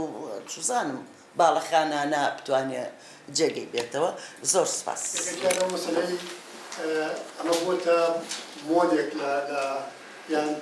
تێزێک هەمیشاڵێن بەرژەوەندیەکانمان لەگەڵ ئەمریکا بگونجێنین بەزانانی ئەمە بۆ لە کاردکتۆر پێش دوومانجێک کوتارێکی بۆ مەفهومە بڵاو کردەوە ڕاستیدا ئەمە قسەیەکی خۆشە شتێکی نەزەری جوانە بەڵام تەوازونەکە لەکوێیەکی ئێمە بەرژەوەندیمان بۆ نێناوە ئەو دیموکراتی کە لێرە پەیڕۆکراوە هەر لە دوای ڕاپەڕینەوە بەشێک بۆ ئەوەی غەرب ڕاستی بکەین بڵین ئێمە مؤهلین ببینە نموزەجێکی نزیک لە ئێوە یان وەکو ئێوە لە دیموکراتیەتدا دوای ئەوە مەسەلەی پێکەوە ژیان کە باسکرا پێکەوە ژیانی ئێمە پێشووتیش ئەو پێکەوە ژیانە لە ئاسی کۆمەڵایەتیماندا هەبووە لە ئاسی سیاسیشدا هەبووە پێ وەختی ئێستا قسە لەسەر ئەو مەسەلەیە بکەین بەڵام ڕاستیدا ئەمەشان ئەگەر واری بینەوە ئەمە جارێکیکە بۆ ڕازیکردنی ڕۆژاوایەکە ئێمە مهتەمین بە پێکەوە ژیانی نەتەوەی جیاواز و ئاینی جیاواز و مەزهەبی جیاواز بەتایبەتی ئەگەر نەختێک حسابی ئەوش بکەین کە ئەوروپا بە شێوەی گشتی لە هیندا مەسیحین لەگەڵ مەسیحیەکاندا ئێمە هەمیشە پەیوەندیمان باش بوو کورد بە شۆڕشی ئەیدوبیش و لە ڕەنگە لە پێشووتیدا ئەمەش توانین جارێکیکە بڵێن ئەمەش گونجاندنی بەرژەوەندی خۆمانە یان جێکردنەوەی بەرژەوەندیەکانی ئەمریکا و ڕۆژاوایە لە ئەوروپایە لە لای خۆمان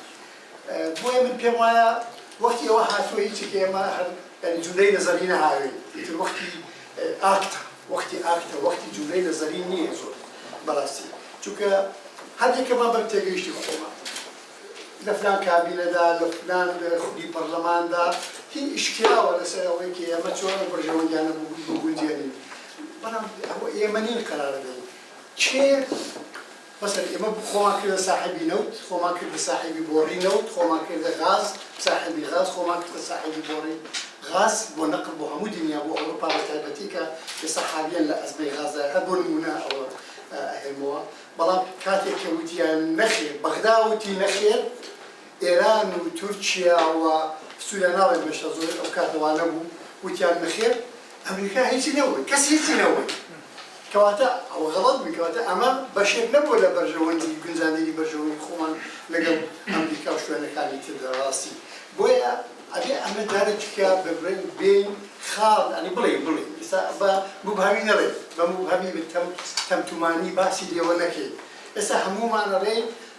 ئێمە مؤهلین یەکێک لە خاڵەکان وڵای ئێمە یەکگرتوونین ئەدی کات ئێمە بە دیموکراتیەت نەتائیجی انتخاباتمان هەبووە باشە ئەبێ پەنجە بخێنە سەر هینەکان جورەتیش بکەین ینی بڵێ بەڕاستی چێ سەبەبە بۆ سەبەبە تێدەگەی پێما بێکار دکتۆر بە ئاماژەیەکی بە مەسەلەی دەستوردا کە ئێمە دەستورمان نییە بۆ ناڵێ بۆ دەستورمان نییە سەبەبەکە چ بوو دەستور هەموو شتێکی تەواو بوو لە پەرلەمان چووە ناو کە سەرۆکی هەرێم تەحویلی بکا بۆ ئیستیفتا بۆ نەکرا من دوا قسەم لەسەر ئەمە ئەوەیە کە دکتۆر زۆر باسی قسەکانی ڕئیس وزرای ئێستای کەنەدای کرد منش قسەیەکی ئەو بەڕێزە لێمەوە کە لەو لە 15 ڕۆژەدا کردوێتی ئەڵێ ئەگەر تۆ لەسەر مێزەکە نەبی لەسەر قالیمەی تەعامی مێزەکە نەبی ئێمە چیمان کردووە لەو مودەی چەند ڕۆژەی ڕابردوو وەشانی بەشوتیژدا بۆ ئەوەی ئێمە لەسەر مێزبی دەبی لە مەیدانەکەدا فاعیل بی ئێمە ئێستا متەرەئیسی ئێمە چاوەڕوانەکەن کەی ساڕوخەکەمان بەرەکەوێت کەی درۆنەکەمان بەرەکەوێت کەی برادرانمان لە حزبی دیموکراتی کۆمەڵە و کورە مهاجرەکانی ئەو وڵاتانە پەناهەندەکانی ئەو وڵاتانە کە لە ئێمن کەی ساڕوخیان بەرەکەوێت کێشەکانمان بچوو پێنێرەوەی وەڵا ئەو جەنازەیە وەرنەگیرا وەڵا لەوێ تداوی دەکات لە کاتێکدا ئەمە شتە بچووکەکانن شتە گەورەکە ئەوەیە کە ئێمە انتخابی ئەوە کەین لەسەر مێز بین فاوەزات بین یان لەناو قائیمەکە بین من شتێکی مامزای ڕەحمەتیتان بۆ دێنمەوە کاتی خۆی لە وەختێکە ئەمریکا قەراری لە کوێت بدا چوون مامزران و کەمال فوئادم پێماوی بە ڕەحمەت پێویست چوو بوو لە کافەیەک یەکتریان دیدو لەگەڵ نوێنەرانی وەزارەتی خارجیە کابرا بەسەر ڕەحەت پێوتون ئەو وەفدەی کە لەگەڵیان دانیشتون وتی ئێمە پۆکەرە ئێمایەکەی سەرەکەویان ناکەوی ئەوە موزوعێکی ترە ئەگەر لەگەڵمان پۆکەرەکەکەن وەکو ئێمە شەریکە بن ئەگەر لەگەڵ ئێمە پۆکەر ناکەن ئێمە هەر وەڵێمان پێەکەی ئەگە بردمانەوە نازانم چێ لە قوماریشی کردیە یان زەچارەزای من نازانم شتێکی ئەوانەی ئەبەنەوە ئەدەنا ئەوان لەوێ وەستا و چەقولیان بۆ لێ ئەدەن و نازانم چیەکەن من لێ نازانم بورم بەخوا بەڕاستی مانی تعلیق نییە کەس بدەم ئەگەر مصالحە کەسیە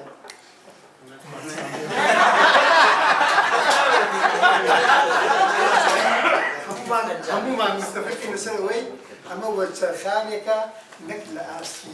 وەژەڵاتی ناوەڵات وەرچەرخانێکی گەورەیە لە هەموو دنیا سیستەمی دنیا گۆڕێەوە بۆ وەرچەرخانی ئەلانایە کەچی ئێمە ئەو هاوڵاتانی بزانین دوای چێ شتێکمان دەکرد ڕەنگادەشمان دەکاتە زۆر سپاسانەکەم سەرەتا سپاس بۆ ئینستیتو سپاس بۆ مامۆستا کارۆخ بۆ بابەتی کە پێشکەشی کرد ئەڵبەتە ئەو دەستنیشانی نیشانێکی کردووە کە سێ تەوەری لە خۆی گرتبوو و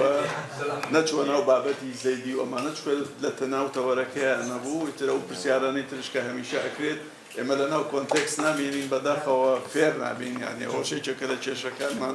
کە دەبێت چارەسەر بکرێت سەبارەت بە دۆکترینی ترامپ لە گەڕی یەکەمی ئەوە بەپێی زاناکان ئەو ترانس ئاکشنال ریالیستێکی مامەڵاگەرا بووە و هەوکارەی زۆر بە جوانی پەیڕەو کردووە سەبارەت بەم قۆناغی کە ئێستا هەیە گەورەترین فشارەکان کە بەکاری هێنێ بۆ بەدەستهێنانی ئاشتی جەنگیشێکێکە لەوانە و ئەمەشی بە باشترین شێوە تا ئەم ساتەوەختە سەرکەوتوانە جێبەجێ کردووە بابەتێکی تر هەیە کە لە ئەمریکا ئەوەیە کە وڵاتی مؤسساتە ئەوە هەمووتان دەزانن کە مەسەن هەموو بەیانیانێک ترامپ لە ساعت 6 تا 7 مەسەن چی بۆ دێت وەکو دامەزراوەکان کە دەیخنە بەردەستی و ئەوەش بەرچاوڕوونیەکی پێدا بۆ ئەوەی کە ئاراستەکان بە شێوەیەک لە شێوەکان جێبەجێ بکەوە خۆشی پێ پابند دەکات بەدەر لەوەش مەسەلەن هەڵۆکانی کۆماریەکان کەیەکە ئەتوانن بڕیار لەسەری بدەن دەوڵەتی قوڵش ئەو بابەتێکی ترە کە ئێستا ناچینە ناو ناوەڕۆکەکانی سەبارەت بەو هەنگاوانەی کە لە سەردەمی گەڕی دووەمی ترامپ کە ئەنجام درراوە ئەوەیە کە هەوڵە درێت نەخشەی سیاسی و جیۆپۆلیتیکی لەم ناوچەیە گۆڕانکاری بەسەرا بێت ئێمە ئێستا بینیومانە کە لوبنان و ئەمە بۆ مێژووی لوبنان شتێکی سەرنجڕاکێشە کە لەگەڵ بەنیامین نەتەنیاهۆ با بڵێن ئەو جۆزێف عاون دەست لە ناو دەستەنن وەکو چۆن کاتی خۆی یاسر عەرەفات لە ئۆسلۆ دەستی لە ناو دەستی ئیسحاق رابین نا و هەنگاوێکە بۆ ئەوەی کە ئاشتی لەوێ بەرقەرار بێ بەواتە ئیسلامی سیاسی لە لوبنان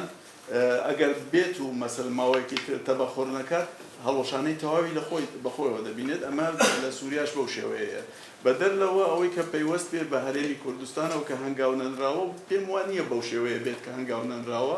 هەنگاوی باش نراوە سەرۆکی حکوومەت خۆی لە 25 سەردانی ئەمریکای کرد بۆ گرێبەستێکی 100 میلیارد 110 میلیاردی لەگەڵ حکوومەتی ترامپ ئەنجامدا بۆ واتایی کە با بڵێن خۆنزیکردنەوەی ڕاستە ئیمکانیاتی هەرێمی کوردستان بە بەراورد لەگەڵ کەندا و ئەمانە بەو شێوەیە نییە کە ئەوان مەسەلەن هەر یەکەی با بڵێن زیاتر لە 1000 ملیاردی خستە بەردەستی و ئەنجاش لەگەڵەوە وەکو باس کرا مەسەلەن پەراوێز خرا و نەتوانرا بپارێزرێت ئەمانە جۆرێکن لە وەکو چۆڵی کارکردن بۆ ئەوەی کە تۆ هاوکێشەکان چۆن بتوانی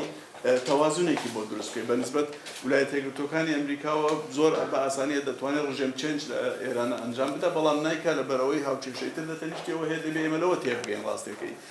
کورد دەرفەت هەیە لە بەردەمی و تا ڕادێک شکار بۆەوە دەکرێت لۆبیەکان لە ئەمریکا پێویستە زیاتر بێت چڕتر بکرێتەوە خەڵکانێک هەیە من مەسەڵەن لە نزیکەوە دەزانم کە با بڵێن بڕیار بەدەست بوونە لە سەردەمی با بڵێن دیکچەی نیش ئەمڕۆ نەخۆشن پێویستە ئاوڕیان لێ بدرێتەوە بۆی کە زیاتر لۆبی دروست بکرێتەوەمانە و لۆبی تەنها لە بواری سیاسی نییە بەڵکو لە بواری میدیاییشە چەند جۆرنالیست ئێمە توانیمانەوە سەرنجیان وا بکێشین هەروەها چۆن نەمانتوانیوە پەیامەکانمان با بڵێن لەسەر ئاستی ئەوروپاش بە شێوەیەکی بەرچاو بخەینە بەردەست بۆەوەی کە بەرجەستە بێت کە هەرێمی کوردستان ئەکتەرێکی کارایە لە با بڵێن لە پاراستنی هاوسەنگی لە ناوچەکە ئێمە پێمان وایە ئێران بمانەوێ یان نەمانەوێ بە ئاراستەیەکە ڕواکەیسە لە ناو بنبەستێکی سیاسیە لەوانەیە ماوەیەک بخایەنێ بەڵام دوجار دۆناڵد ترامپ و کۆمپانیەکەی کە باوەڵێن ئیسرائیلیشی لەگەڵایە سەرکەوتن بەدەست دەهێنن و لە هەمان کاتیشە هەوڵەکانی ئەوان بۆ ئەوەیە کە با بڵێن سەقامگیریەک لەم ناوچەیە هەبێت بۆەوەی کە بازرگانیەکان ئەنجام بدەن و ئەم ناوچەیە دووبارە بژانەوە بەخۆی ببینێ من زۆر سپاسی جەناب دەکەم بۆ سەرچاوڕوونیان زۆر سپاس دەستەکان خۆش بێ کارۆخ من زۆر کات ناگرم دیارە دیاکە کاتەکە زۆرتر وایە زۆرتر باسی ئەو بابەتانی کە دابەشت کردبوو سەرنجڕاکێش بوو زیاتر باسی لێکردە هاوڕێیانی زۆر باسییان کرد من تەنیا یەک پرسیارم هەیە ئێستا ئەوە بڵم کە بابەتی دامەزراوەکان دەست خۆش بێ زۆر گرنگ بوو کە بەداخەوە ئەوە کورد بەدەستیەوە دەناڵێنێ ئەگەر سەرۆک حیزبێک لە شوێنێکا دەردەکەوێت دەڵێت کە ئێمە دوو حکومەتمان هەیە ئێمە حکومەتێکمان نییە من بۆ خۆم حکومەتێکم من بۆ خۆم هەرێمێکم یان ئەگەر سیاسیەک لە شوێنێکی دیکە لە دەرەوەی عرف و عرفە کە دەوڵەتی مۆدێرن لەسەری دامەزراوە قسە دەکات ئەو دەردەکە لە ڕاستیدا زۆر کەزێبنەوە بۆ زۆر شوێن دیکە بەڵام هەرەو خاڵە جەوهەریە بوو کە باسی دەکرد دامەزراوە هەبێت هەموو شتێک دەتوانی پێشی پێ بگری و لادان و ئەملاولای نەبێ وەک چۆن ترامپ نەیتوانی بکە هەموو بۆ دامەزراوە دەکەڕێتەوە بۆیە ئەوەی کە بابەتی یاسایی بنەڕەتیە کە پێویستە لێرە دەستورێک هەبێت ئەوەی کە دامەزراوە کارا بکرێتەوە هەموو ئەمانە بەتایبەت لەو کاتەدا کە شەڕی ئێران و ئیسرائیل و ئەمریکا ڕوویدا پێویست بوو کە کورد وەکو کۆ دەنگی هەبێت پەرلەمان هەبێت نوێنەرایەتی کورد بتوانێت دەنگی بە باشتر هەڵببڕێت بەڵام بەداخەوە کەوە نەبوو بابەتەکە کە من ئەوێت پرسیاری لەسەر بکەم کارۆخ ئەوەیە کە باسی لۆبیت کرد لۆبی کورد و هاوکاتیش باسی ئەوەت کرد کە بۆنمونە هێنانی دروستکردنی سمبۆڵێک بۆ ترامپ کە پێی سەرسامە پێی دڵخۆشە هاوڕام 100% ئەو شتانە بۆ ئەو کەسایەتی کە هەیە ڕەنگە بۆ سەر کۆمارەکانی دیکەی ئەمریکا و شتانە بوونی نەبێت بەڵام بۆ ترامپ ئەوە بابەتێکە کە سەرنجڕاکێشەوە حەزی لێیەتی بەڵام لەگەڵ ئەوەدا ئەو لۆبیکردنە کتێبێکە بوو پێم وایە 2-3 ساڵ پێش بڵاو کراوەتەوە پەیوەندیەکانی حکوومەتی هەرێمی کوردستان لە فەڕەنسا بڵاوی کردوێتەوە بابەتی ئەو لۆبیکردنەی باس لێ کردووە لە پێشەکێکەیە کاک مەسعود شتێکی نووسیوە دەڵێ ڕۆیای من ئەوەیە کە تۆڕێکی جاڵجاڵۆکەیی دروست بکرێت وەی کە بتوانین کورد لۆبیکی گەورەی هەبێت بەڵام پێم وانییە کە تاکو ئێستا یان ڕەنگە من زانیاری نەبێت لەسەری دامەزراوەیەکی وها فەرمی هەبێت کورد کە لە ئەمریکا لە ئەوروپا لەو شوێنانەکە بتوانێت زۆر بەباش کارکارە سەر لۆبیکردن کردووە دەنگی کورد بگەێنێ بەچیان ڕەنگە هەبێت نازانم من دەڵێم نییە ئەوەی کە زۆر ئاگاداری نیم تا چەندە توانیمانە کارۆکە ئەو لۆبیە دروست بکەین و بکرێ بە شێوەیەکی فەرمی بۆنمونە ئیسرائیلیەکان لۆبی ئایپاکیان هەیە لۆبیەکە لە ئەمریکا نووسراوە بە ڕێژستر کراوە بە ناوی ئیسرائیلیش نییە وەکو نییە بە ناوی وەکو ئەنجومەنێکی پەیوەندی دۆستایەتی ئەمریکا و ئیسرائیلە شتێکی وەها کە لە خودی ئەو وڵاتانەدا هەبێت لە ئەمریکا یان لە ئەوروپا ئەوە تا چەندە کاری لەسەر کراوە چەندە کەشبینی بۆی کە شتێکی وەها بتوانین لە داهاتوودا سەر بگرێت کە بەڕاستی بتوانین کە بگەڕێنەوە بۆی و بابەتە نێو دەوڵەتەکان کە هەیە و هەر داواکاریەکە هەبێت بکرێتە بەردەستیان و لەگەڵیان قسە بکرێت دانیشتن هەبێت زۆر سپاس ئاوراقەم دەستان خۆش بێ لە ڕاستیان من نەمدوێت قسەکەم بەڵام یەکدوو پرسیاری زۆر خێرام هەیە یەکەمەوەی کە لە سەرەتای جەنگەکەەوە زۆر باس لەوە ئەکرا کە هەرێمی کوردستان بێلایەنی خۆی بپارێزێت ئایا چۆن ممکنە ئەم بێلایەنیە بپارێزێت هەرێمی کوردستان لە کاتێکا کە هەمومان نەزانین پەیوەندێکی باشی لەگەڵ کۆماری ئیسلامی ئێران هەیە و لە هەمان کاتیشدا ئەمریکا دەیپارێزێت و بابەتێکی دیکە یان پرسیارێکی دیکە ئەوەیە کە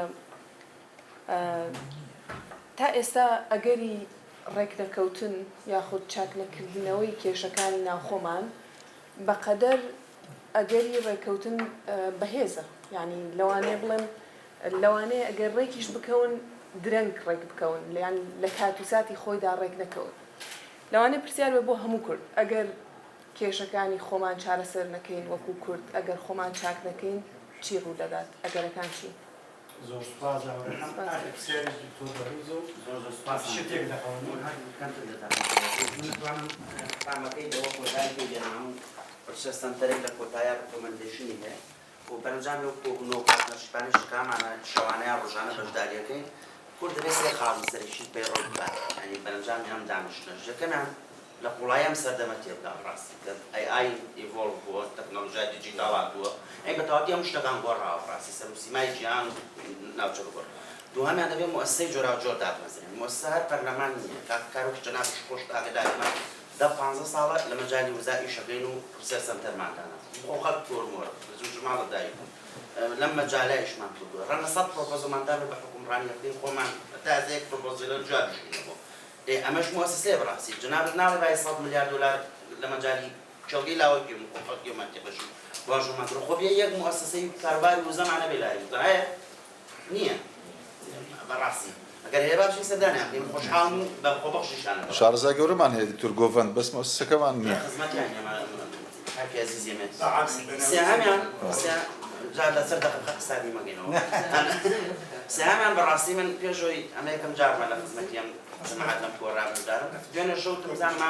ئەم ئینستیتوتە چیان کردو پێشتر کاروباری زۆر گرنگ و گەورە کراوە ئەوای 100 ئینستیتوتی ئاوا هەبووە ئێستا جمەی بەهاتە لەسەر ئەم شتانە شتی بکرای وا هەیە جگە لێرە نەمشتوانی ئەمە ئاوایە لە زەمینەوەیە پارمانی شەش کۆڕێکتان بۆ کام دکتۆر شێرزاد نەجات کرد بۆ قسەیەکی جوانی کرد سێهامیان ئەڵێ عەقڵمەندەکانە بێ بخرێنە پێش کام دکتۆر شێرزاد لێ بە دەگمەن عەقڵێکە چێت سەرەکەوێ لە ئینتیخاباتە لێرەوە لەبەرەوە من کۆڕێتەمەوە یەکەمیانە بێ مؤسسەی جۆراوجۆر دروست بکەین دووەمیانە بێ لە قوڵایی سەردەمەکە تێ بگەین و سێهەمیشان دەبێت عەقڵمەندەکان بێنە پێشەوە بەڕاستی بەم شێوەیە مەنەجاتمانە بێ ئەیکەینە توانین یاریکەین نایکەین بەڕاستی ئەبێ حەداکان بپرسین زۆر سپاس دکتۆر بەهرۆز جا کاکارۆخە و داخل و پرسیارانەی هەن زۆر سپاس بەڕاستی دەتوانم بڵێم ئەو بابەتە ئەو هەویرە ئاوی زۆری دەوێت و بابەتە زۆر هەڵدەگرێ و ئەوەی کە باسمان کرد هەر لە ترەمپەوە بگرێت کە پێدڵێن سەهل الممتەنع یعنی خۆی بەڕاستی وا سادە دیارە بەڵام واش ئاسان نییە ئینسان خوێندنەوەی بۆ بکە من سپاسانەکەم هیوادارم بتوانم لە ماوەی ئەو مناقەشەی کە بدە دقیقە ماوە بتوانم هەندێک شت بگەێنین مامۆستا عەبدولسەلام دەستخۆش بێ تەواو هاوڕەم لەگەڵ جەنابەت دکتۆر بە تەواوی لەگەڵ جەنابیش هاوڕام کە سەبارەت بە ترەمپ من پێم وایە ترەمپ هەموو شتێکی کردو بە کاڵا یعنی لەبەری باگراوندی بازرگانی خۆی هیچ مقدسێک نەماوە لای ترەمپ تۆ دەتوانی مامەڵی لەگەڵ بکەی ئەگەر شەڕ لە بەرژەوەندی بێ شەڕ دەکا ئاشتی لە بەرژەوەندی ینی هەموو شتێکی کردو بە کاڵا و دەتوانی نرخی لەسەردان نرخی لەسەر هەموو شتێک داناوە یعنی ئەوە واقعەکە کە بەڕاستی جیهانی توش شۆک کردووە چونکە ڤالیو ئەوەی کە ئەمریکا لەسەر دامەزراوە ئەو ڤالیو بەها و نۆرمانێکەوە ئەمریکا پیشانەزی پێوە دەکرد لە مەسلەی مافی مرۆڤ لە مەسلەی ئازادیەکان لە مەسلەی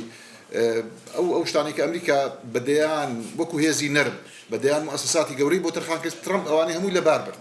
خۆتان نەزان USAID بڵین هەڵپەسارد ئەو هەتا ماوەیەکی VOAیشی هەڵپەسارد و ماوەیە دەستی بەکار کرد یعنی هێزی نەرمی ترەمپ گوتی پێویستیمان بەوە نییە ئێمە چیتر تاکسی خەڵک باج و سەرانی خەڵک چین لە دەرەوە سەرفکەین خۆمان وەکو ئەمریکا دەبێت بۆ خۆمان بێ هەموو شتێک بۆ خۆمان بێ نەک بیخینە دەرەوەی خۆمان بۆ ئێران بربەستە بەڵام ئەحمەد شەرع بربەست نییە خۆ ئێران وازحە ئێران ئەگەر ترەمپ بە ئاشکرا ڕایگەیاندووە سەروەتێکی زۆرتان هەیە لە دروستکردنی چەک سەرفی مەکەن بۆ بەرهێنان لە ناو خاچی خۆتان بۆ میلەتی خۆتان سەرفیکەن مەینێنە دەرەوە مەیدەنە حەشت مەیدەنە حوسیەکان ترەمپ بە زمانی زۆر سادە گوتی ئێران زۆر دەوڵەمەندە دەکرێت ئێوە لە جیاتینەوەی دروستکەن هەوڵدەن ژیانی خەڵکی خۆتان باشکەن ئەو کاک مەیسەد خەڵکی ڕۆژهەڵاتە دەزانێت خزم کەسی لەوەیە ینی داروگوزەرانی خەڵک زۆر وێرانە ینی خەڵک دەتوانین بڵین لە نەوەتەکانی وەکو ئێمە دژ سەردەمی نەوەتەکان و سەردەمی ئابلوقیابووری و خراپتریش لەبەرەوە ینی بەڕاستی ئەگەر ئەو جی لە نوێی ئێران کە ترەمپ دەڵێ سەرکردایەتی چونێم هێناوە سەرکردایەتی یەکەمی بە خامنەیی و هەمووی صاف کرد لەگەڵ نزیکەی 250 بۆ 300 سەرکردایەتی پازداران و ئەوی دوای ئەوانیش ئێستا ئەو سەرکردایەتی ئەگەر عاقڵ بێ 250 لەگەڵ ترەمپ دەرم دەکا بۆی بمێنێتەوە چونکە ترەمپ وەکو باسم کرد سازش ناکات ترەمپ یاریەکە تا کۆتایی دەبات چونکە پێویستی بە سەرکەوتنێکی گەورەیە لەگەڵ هەڵبژاردنەکانی میتێر ئەگەر بێت و ئێران هەروە بمێنێتەوە پێم وایە ناگاتە مانجی 6 زەڕێکی تری لێ دەدرێت ئەگەر ئێران ئەوەی کە باس کرا مەسلەی ئەو داواکاریەکانی ئەمریکا جێبەجێ نەکا و سازش نەکا بەتایبەت لە مەسلەی نەوەی ئەتۆمی چەکی ئەتۆمی بۆ ماوەی 20 ساڵ دەڵێ ترەمپ دەڵێ هەڵی پەسێرێ دەڵێ من 10 ساڵ هەڵی دەپەسێرە نەخێر دەبێت ئێران دەستبەرداری ئەوە بێ و دەستبەرداری پرۆکسیەکانی بێ و دەبێت دەستبەرداری موشەکی بالستی بێ کە مەدایەکەی نەگاتە ئیسرائیل و ئەمنی ئیسرائیل نەگاتە ئامانج سەبارەت بە پێشکەوتنی هەولێر دکتۆر جعفەر و ڕۆڵی جنابی کاک نەچیروان کە ئەو کاتە سەرۆکی حکوومەت بوو ئێستا جنابیان سەرۆکی هەرێمە بەڕاستی ئەوە پێویستی بە پێم وانیە بۆ ئەو نخبەیە پێویستی بە زۆر تیشک خستنە سەر بێت چونکە شوێن پەنجەی بەڕاستی دیارە و هەولێر لە گوندێکەوە من خۆم خەڵکی هەولێر و ناهەولیش خەڵکی قەڵاتی هەولێر لە 20 ساڵ لە قەڵاتی هەولێر ژیاوە منداڵی هەولێرم بە بیردێ لە هەشتاکان و بە بیرندێ لە نەوەتەکان و بە بیرندێ لە 2000کانیش یعنی جنابیان بە حقیقت هەر هەرێمی کوردستان و بەگشتی خستە سەر نەخشەی وزەی جیهانی و بۆ حکمەتی کاک نەچیروان و طبعا لە پاڵیشیدا پێشتر کە جنابی سەرۆک بارزانی یەکەم سەرۆکی هەرێمی کوردستان بۆ ئەو کاتە کاک نەچیروان سەرۆکی حکوومەت بوو بە هاوکاری و هەمانجی هەموو لایەک لەگەڵ ئەو کاتە جنابی ڕەحمەتی مام جەلالیش کە ڕۆڵێکی گەورەی هەبوو لەو ئاشتی و تەبایی کە لە نێوانی چیت و پارتی هەبوو توانرا کوردستان ینی ئەوەی ئێستا ناوی لێ دەنێن سەردەمی زێڕین ئەو سەردەمی زێڕینە بنیاد بنرێ کە نەچوە بچێ دەکرێت ئێستاش دووبارە بکرێتەوە بەڕاستی بربەست زۆرە ینی هیواداری بتوانین بەسەر ئەو بربەستە ئازاڵ بن کاک نەچیروان فعلا شوێن پەنجەی دیارە و ڕۆڵی جنابیان و جنابی سەرۆک بارزانیش زۆر ڕوون بوو لەوەی کە هەرێمی کوردستانیان پاراست لە ماوەیە کە نەبێتە ینی قوربانیەکی گەورە ئێمە قوربانی بووین بەڵام قوربانیەکان لە ئاستێکی دیاریکراو بوون و وەکو دەڵێ سوپاس بۆخوا کە کەمتر قوربانیمان هەبوو لەوەی کە چاوەڕوان دەکرێت بێمە چونکە زۆر نزیکی لە کوورەی شەڕ دەکرا پروشکەکان زۆر گەورەتر بن دەکرا قوربانیەکان زۆر زیاتر بن بەڵام بە حکمەتی ڕاگررتنی باڵانس وەیەکی لە پرسیارەکانی هەرێمی کوردستانی لە وڵاتانی عەرەبیدا هەرێمی کوردستان بەڕاستی باش خۆی پاراست بەڵێ زۆر ڕاستە ئەوە خاتو ئاهوراش باسی کرد کە چۆن هاوسەنجی پارێزرا بەڕاستی بە حکمەتی سەرکردایەتی کوردستان و پێم وایە ئەمەش ئەم ئاراستەی هاوسەنجی ڕاگرتنە لە ڕابردوو لە ئێستا و لە داهاتووشە لەلایەن جنابی سەرۆکی هەرێمەوە کە بەرپرسیاری یەکەم لە پاراستنی قەواری هەرێمی کوردستان دەپارێزرێ جنابیان ئەمڕۆ چۆتە ئیمارات دەوانێت بەیانی بچیتە وڵاتێکی تری ئیقلیمی یعنی ئەو دیدگایە و ڤژنی کاک نەچیروان زۆر ڕوونە کە پاراستنی هاوسەنجی و پاراستنی بەرژەوەندەکانی هەرێمی کوردستانە و بە حقەتیش سەرکەوتوانە پاراستراوە تا ئێستا توانراوە بیپارێزی. سەبارەت بە دکتۆر ڕەفیق جەنابتان باسی حکوومەتی کوردستان چی بکە لەگەڵ ترامپ چۆن استیفادە بکات لەوە حکوومەتی داهات لەو تەجروبانەی چی بکات مەفرۆتە چی بکات والله ینی ئەوەی کە دەکرێت بە شێوەیەکی موسساتی لە ئەمریکا ڕێکخراوە پێی دەڵێن لۆبیکردن پرۆسەی لۆبیکردن ینی لە سەردەمی ترامپ بە تایبەتی بەڕێی من دەکرێت نەک تەنها لۆبی بکەیت دەکرێت سەربەخۆیش بکڕیت بەڵام ئەوە پێویستی بە بودجەیە پێویستی بە کادرە کادری دیبلۆماسی یعنی تۆ کادری دیبلۆماسی هەبی دەتوانی بە شێوەیەکی سیستەماتیک لە ئەمریکا بگەیتە ترامپ و دەتوانی هەتا ڕادەی سەربەخۆیش پێم وایە ئەگەر کادرت هەبی و بودجەت بۆ دانابی بۆ لۆبیکردن دەتوانی کاریگەری دروست بکەیت چونکە ترامپ ینی ئەگەر چی خاڵی هەندێک جار پیاوێکە کە پێشبینی نەکراوە بەڵام دەکرێت سوودی لێ ببینی لەوەی کە وەکو بازرگانێک مامەڵەی لەگەڵ بکەیت بە حەقیقەت ئەوەی کە وڵاتانی کەنداو کردیان ڕاستە ینی نانتوانی خۆیان بپارێزن و وەکو پێویست نەبوو بڵین ئەمریکا نەیتوانی بیان پارێزێ بەڵام پێم وایە ئێمە دەکرێت لەگەڵ ترامپ مامەڵە بکەین بەڵام بەر لەوە هەنگاوی یەکەم تۆ لەناو ماڵی خۆتە تۆ لەناو ماڵی خۆت کە شپرزەبی و کە نەتوانی بی خۆت ڕێک بخەی ترامپ چۆن گرەوی لەسەر چۆن گرەوتە سەر دەکات ئەوجا پێم وایە لۆبیکردن چارەسەرە بەڵام لۆبیکردنیش بەو دووشتە دەکرێت کەوادری دیبلۆماسی کە تێبگەن لۆبیکردن چۆنە ئەو کادرە کە توانای هەیە کاریگەر بێت هەیە لە کوردستان بۆ بەکارێن زمانی یەکنا ینی زمانی یۆڕۆپ ئەوڕۆپیەکان و ئەمریکان جیایە و چی قسێکی جوانت کرد گەر کادرێکمان هەبێت ئەعلامی و هەمان وابزانم زمانی فۆنەتیکی ئەمریکان بێت و بزانی چی قسە بکات ئەتوانی نوع کاریگەر بکات ترامپ تحویل بکات بۆ ساڵی خۆی حتى بۆ حکوومەتی دار ئەوە بەس هەیە شتانە ساڵەکە مەگەر چوونە لەسەر هاوڕامە لەگەڵ دەگەنە ئەنجام زۆر ڕاست هاوڕامە لەگەڵ جنابەت ینی ئەوە شتێکی مستحیل نییە قابل بۆ جێبەجێکە قابل للتطبیق خاتو پەخشان زەنگەنە دەست خۆش بی زۆر ڕاستە بۆ چوونەکەت بەڵام پێم وایە سەبارەت بە عەلی زەیدی ئەو پیاوە گڵۆپی سەوزی بۆ هەڵکراوە لەلایەن ئەمریکاشەوە و بە حەقیقەت پیرۆزبایی باڵێزخانەی ئەمریکا لە بەغدا ئەوە یعنی معلومەیە بەڵێ بەڵێ بەڵێ بەڵێ و بەڵام ئایا دەبێت ئەو فریاد ڕسەی عراق ڕزگار بکات پێم وانییە عراق لە ناو دەریایەکی گەندەڵی لە ناو ینی هەجمونێکی زۆر سەختی ئێراندایە بۆ خۆتان نزان کە ئیسماعیل قانی لە بەغدا بوو چەند ماوەیەک پێشێستا بۆی بیان گەینیتە چونکە ڕێک نەدەکەوتن ینی ئێستا ئەو پیاوە نابێتە فریاد ڕست بە عراق بەڵام دەبێت مامەڵی لەگەڵ بکەیت ینی ئەوە واقعەکە بربژێری چوارچەوەی هێماهەنگیە کە لایەنە شیعەکانن و پێم وایە کە ینی ئەزمموی نەبووە ئەوە هاوشەوەی ترامپ کابراایەکە بە پارەی ئەو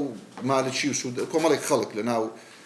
چوارچەوەی هێماهەنگی توانیوێتی قەناتی دیجلەدا بنێت توانیوێتی بانقی مەصرفی جنوبە نازانم کامەیەدا بنێت توان بانقەکەشی لە ناو لیستی سزاکانی ئەمریکایە بەڵام ئایا دەیکەنە فریاد ڕست یعنی دەبێتە فریاد ڕست بەو ئەزمونە کەمەی کە مالی 86 و عمری 40 ساڵە من پێم وانییە بەڵام ئەوە بۆچی دانراوە بۆی کە نەتوانی جڵەوی حەشت بکە بۆی نەتوانی کە ئێران سەروەری بۆ عراق بگەڕێنێتەوە بۆی نەتوانی ئێران دەربکە لە عراق نفوزی ئێران لە عراق دەربکە پێم وایە ئەوە ئەو کەسەیە کە وەکو مۆزەفێک لە ئەوەی کە ئیتاڵی تەنسیقی دەیانویست مۆزەفێک دابنێن مدیرعامێک دابنێن کە بە کەیفی خۆیان بیجوڵێنن و دیارە ئەو کەسەیە کە ئەوان دەیانەوێ وەکو ئەدات بەکاری بێن وەکو داشی دامە بەڵێ بەڵێ بەڵێ باشە ئەمریکا ئەم حقیقەتە نازانێت وا گڵۆپی سەوزی بۆ بەڵێ دەزانێت بەڵام وەکو باسم کرد ئێستا مەلەفی عراق لە ناو وەزارەتی خارجی ئەمریکا ئەزانی چ لە ناو سەبەتەیەکە مەلەف دەردێنن یعنی دەڵێ بزانە تۆ بۆ حەشت چیمان بۆ دەکەی پێت کرا باشە پێت نەکرا خۆمان دەکەی وەکو ئەمریکا کردیشی لە حەشتی داوە نیە چەند جار لە حەشتی دا یعنی هەتا ئەو ئیتفاقی کە پێی دەڵێن چوارچێوەی استراتیژی ئیتفاقی کە پێی دەڵێن لیتاڵ استراتیژی بڵێن استراتیژیک فریمورک ئەگریمنت لە نێوان عراق و ئەمریکا ئەوەش ئەگەری هەڵۆشانەوەی زۆر زۆرە یعنی ئەوە ئەگەر بێت و ئەم دوا دەرفەتە شیعە و ئەو كابرا بتكنا بيموانية من قش بينيم كبتواني أو بك حشد زلوكا ولا إيران نيلي سروري بعراق بجري توا وبتواني عراق لو دريا قندلية رزقاركا أو قرصة بيموانية أو يتبكري أو علي زيدية باش سبارت بك عازات طاو كاغازات لقل جنابتم كبراسي دستور نكرا من خم لك عدنا مفتين برسي عدنا معه استا من تشكزور لخمي دستور عموما يعني او بتعمل او جيلينا بما اگر دستور ما نهب وايس لقنا غير يشتربوين لقل كاك عدنا دان يشتم لدواء يويكا لبرلمان نما قلت كاك الدستور بون نكرا بامانته او قصيك عدنا نبو جنات عندكم بو تاكيد دون قصي جنابت بامانته كاك عدنان قلتي برحمت بروانشات نوشروان مصطفى نيهش دستور تيبر اذا انا هم مشتك حاضر بقول لقل بايع توزع كرا نيان هيش دستورك تيبرينين كد بيعوا بدسلاتي او كاتي جنابي سروجي هرم كاك مسعود ويا كم سروجي هرم زورا بلان دواتر هر قران هاتن استا لا ما بريزو تقديره وجيغريان هي وكوتست سروكاتي هرم وكوتست ريكو كروي هموانيش براسي استا يعني تشتريكو كروي هموانا هردو جيجر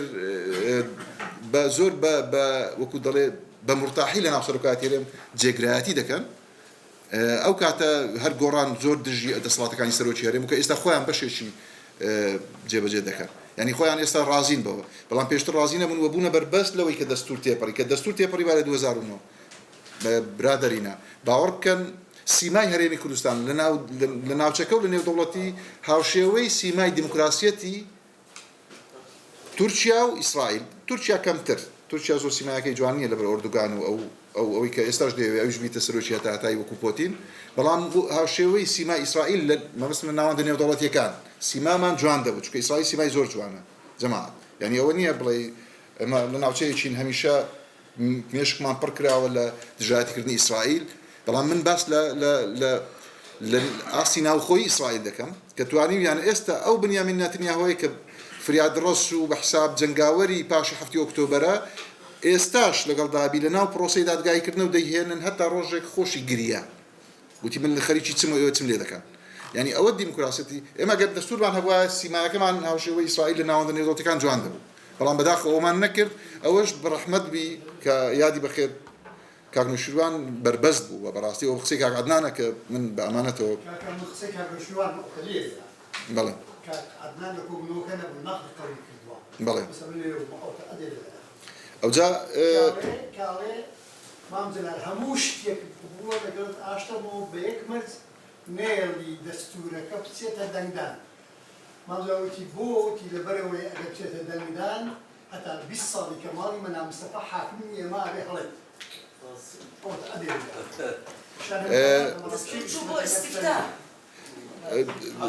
سبارت با ئەوە بەڕاستی ئەو دەرفەتێک بوو لە دەستمان چوو ئینسان لە دوو چوان نەچی وەکو کوردەواری دەڵێت تازە ڕۆی بەڵام دەکرێت ئەوە بکەین بەس دوو دقەی دیم سەبارەت بە کاک ئازاد قسەکەی جنابەت قسەکەی تر کە باسی سەرۆک وەزیرانی کە نەدات کرد و سەردەمی نوێ پێم وایە ئەمە ئێستا دنیا هەموو دنیاژانی گرتووە لە قۆناغێکی ڕاگوزەردایە قۆناغی ڕاگوزەر لە تاکجەمسەریەوە بۆ فرەجەمسەری من بەڕاستی سینم وەکو وڵاتێکی موعجیزە ئاسا دیت یعنی لە دوو سەفەرم کرد بۆ شەنگهای سین موعجیزەی خۆڵقاندیە برادەرینە یعنی ئەوەی سین کردوویەتی ڕاستە ئەمریکا لە ڕێگای گرتنەوەی نەوتی ڤەنزوێلا و نەوتی ئێرانیش ئێستا دەکرێت ڕەوڕەوەی پێشکەوتنی سین دوا بخا بەڵام ناتوانانی بەر بە معجزەی سین بگری سین من دوتاریش نەسەر نووسی لە بڵاوبوویەوە ینی سین بەڕاستی ینی ئێستا لە دەست دەرچووە بۆیە ترامپ و ئەمریکا و ڕێژەرانی بڕیار لە ئەمریکا کە خۆ تەمان ترامپ بەتەنیا نیە خۆتان نزان جێشێک لە پشتەوەکو دکتۆر سامان ئاماژەی پێکرد و دکتۆر ینی دەیانەوێت هەرنا هیچ نەبێ احتیوایکەن و بەر بە ڕەوڕەوەی پێشکەوتنی سین بگرن بەڵام سین پێم وانییە بەو سیاسەتەی کە ئێستا هەیەی کە خۆی لە هیچ نادا خۆی خەریکی خۆیەتی و خەریکی بازارەکانی جیهانە خەریکی بازرگانیە و هەر ئەوەندە نەبۆتە خۆی دەکاتە پۆلیس ناوەکو ئەمریکا تداخلی ڕێڕەواویەکان دەکات بالعکس سوودی وەرگرتووە لەوەی کە ئەمریکا پۆلیسی جیهانە بۆیە ترامپ دەڵێ کاکە ئێمە نامانەوێت هەموو شتێک بکەین و سین بیخوا سین ئیستادەی لەو ئاسایشە کردووە لەو لەو نەزمە جیهانیە لەو سیستەمەی کە لە دوای جەنگی جیهانی دووەم هاتوۆتە ئاراوە سین استفادە لێ کردو ئێستا سین بەرەمەکەی دەخوا بە حەقیقەت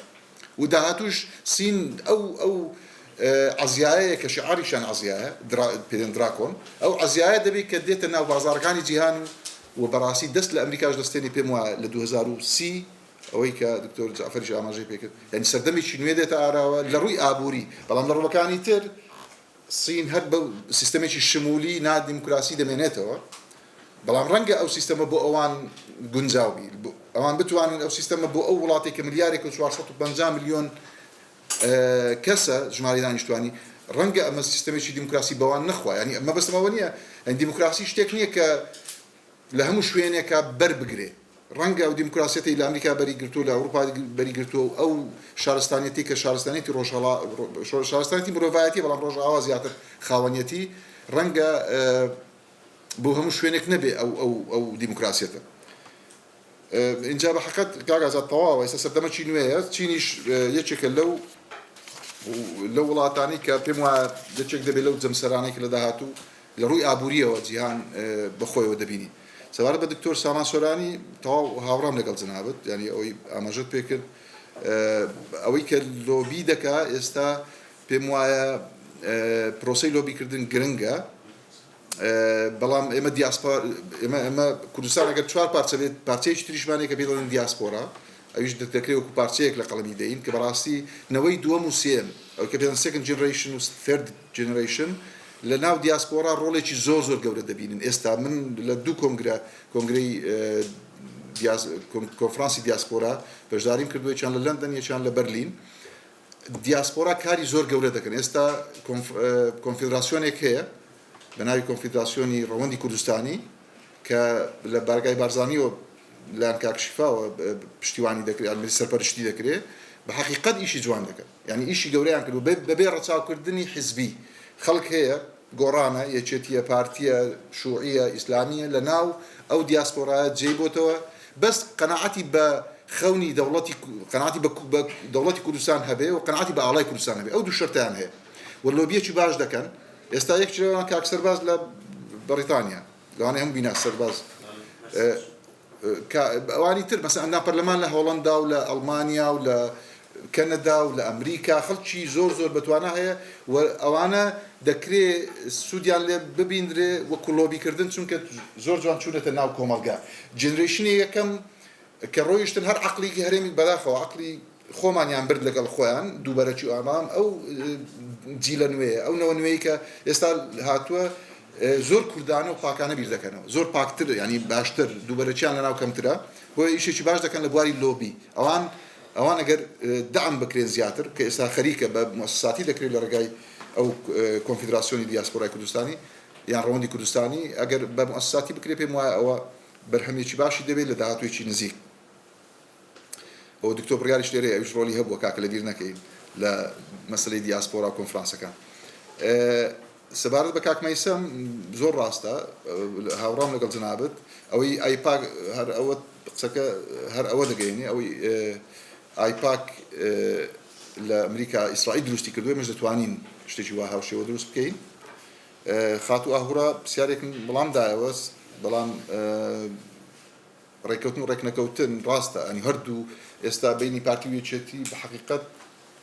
زۆر ئاڵۆزە یعنی ئەو پێشهاتانەی لە دوای هەڵبژاردننی سەرۆک کۆمار بەبێ کۆدەنجی یەکدەنجی کورد و هەڵبژاردننی پارێزگاری کەرکووک ئەمانە دەتوانین بڵێن دۆخەکەی ئاڵۆزتر کرد زۆر بەڵام هێشتان دەرگا دانەخراون هەم دەرگایەک دانەخراوە هێشتا خەڵکی زۆر لە ناو هەردوو لا هەن کە دەیانەوێت بەرژەوەندی کوردستان لە سەروی بەرژەوەندی پارتی وێچێتیبی و بە حەقیقەت پێم وایە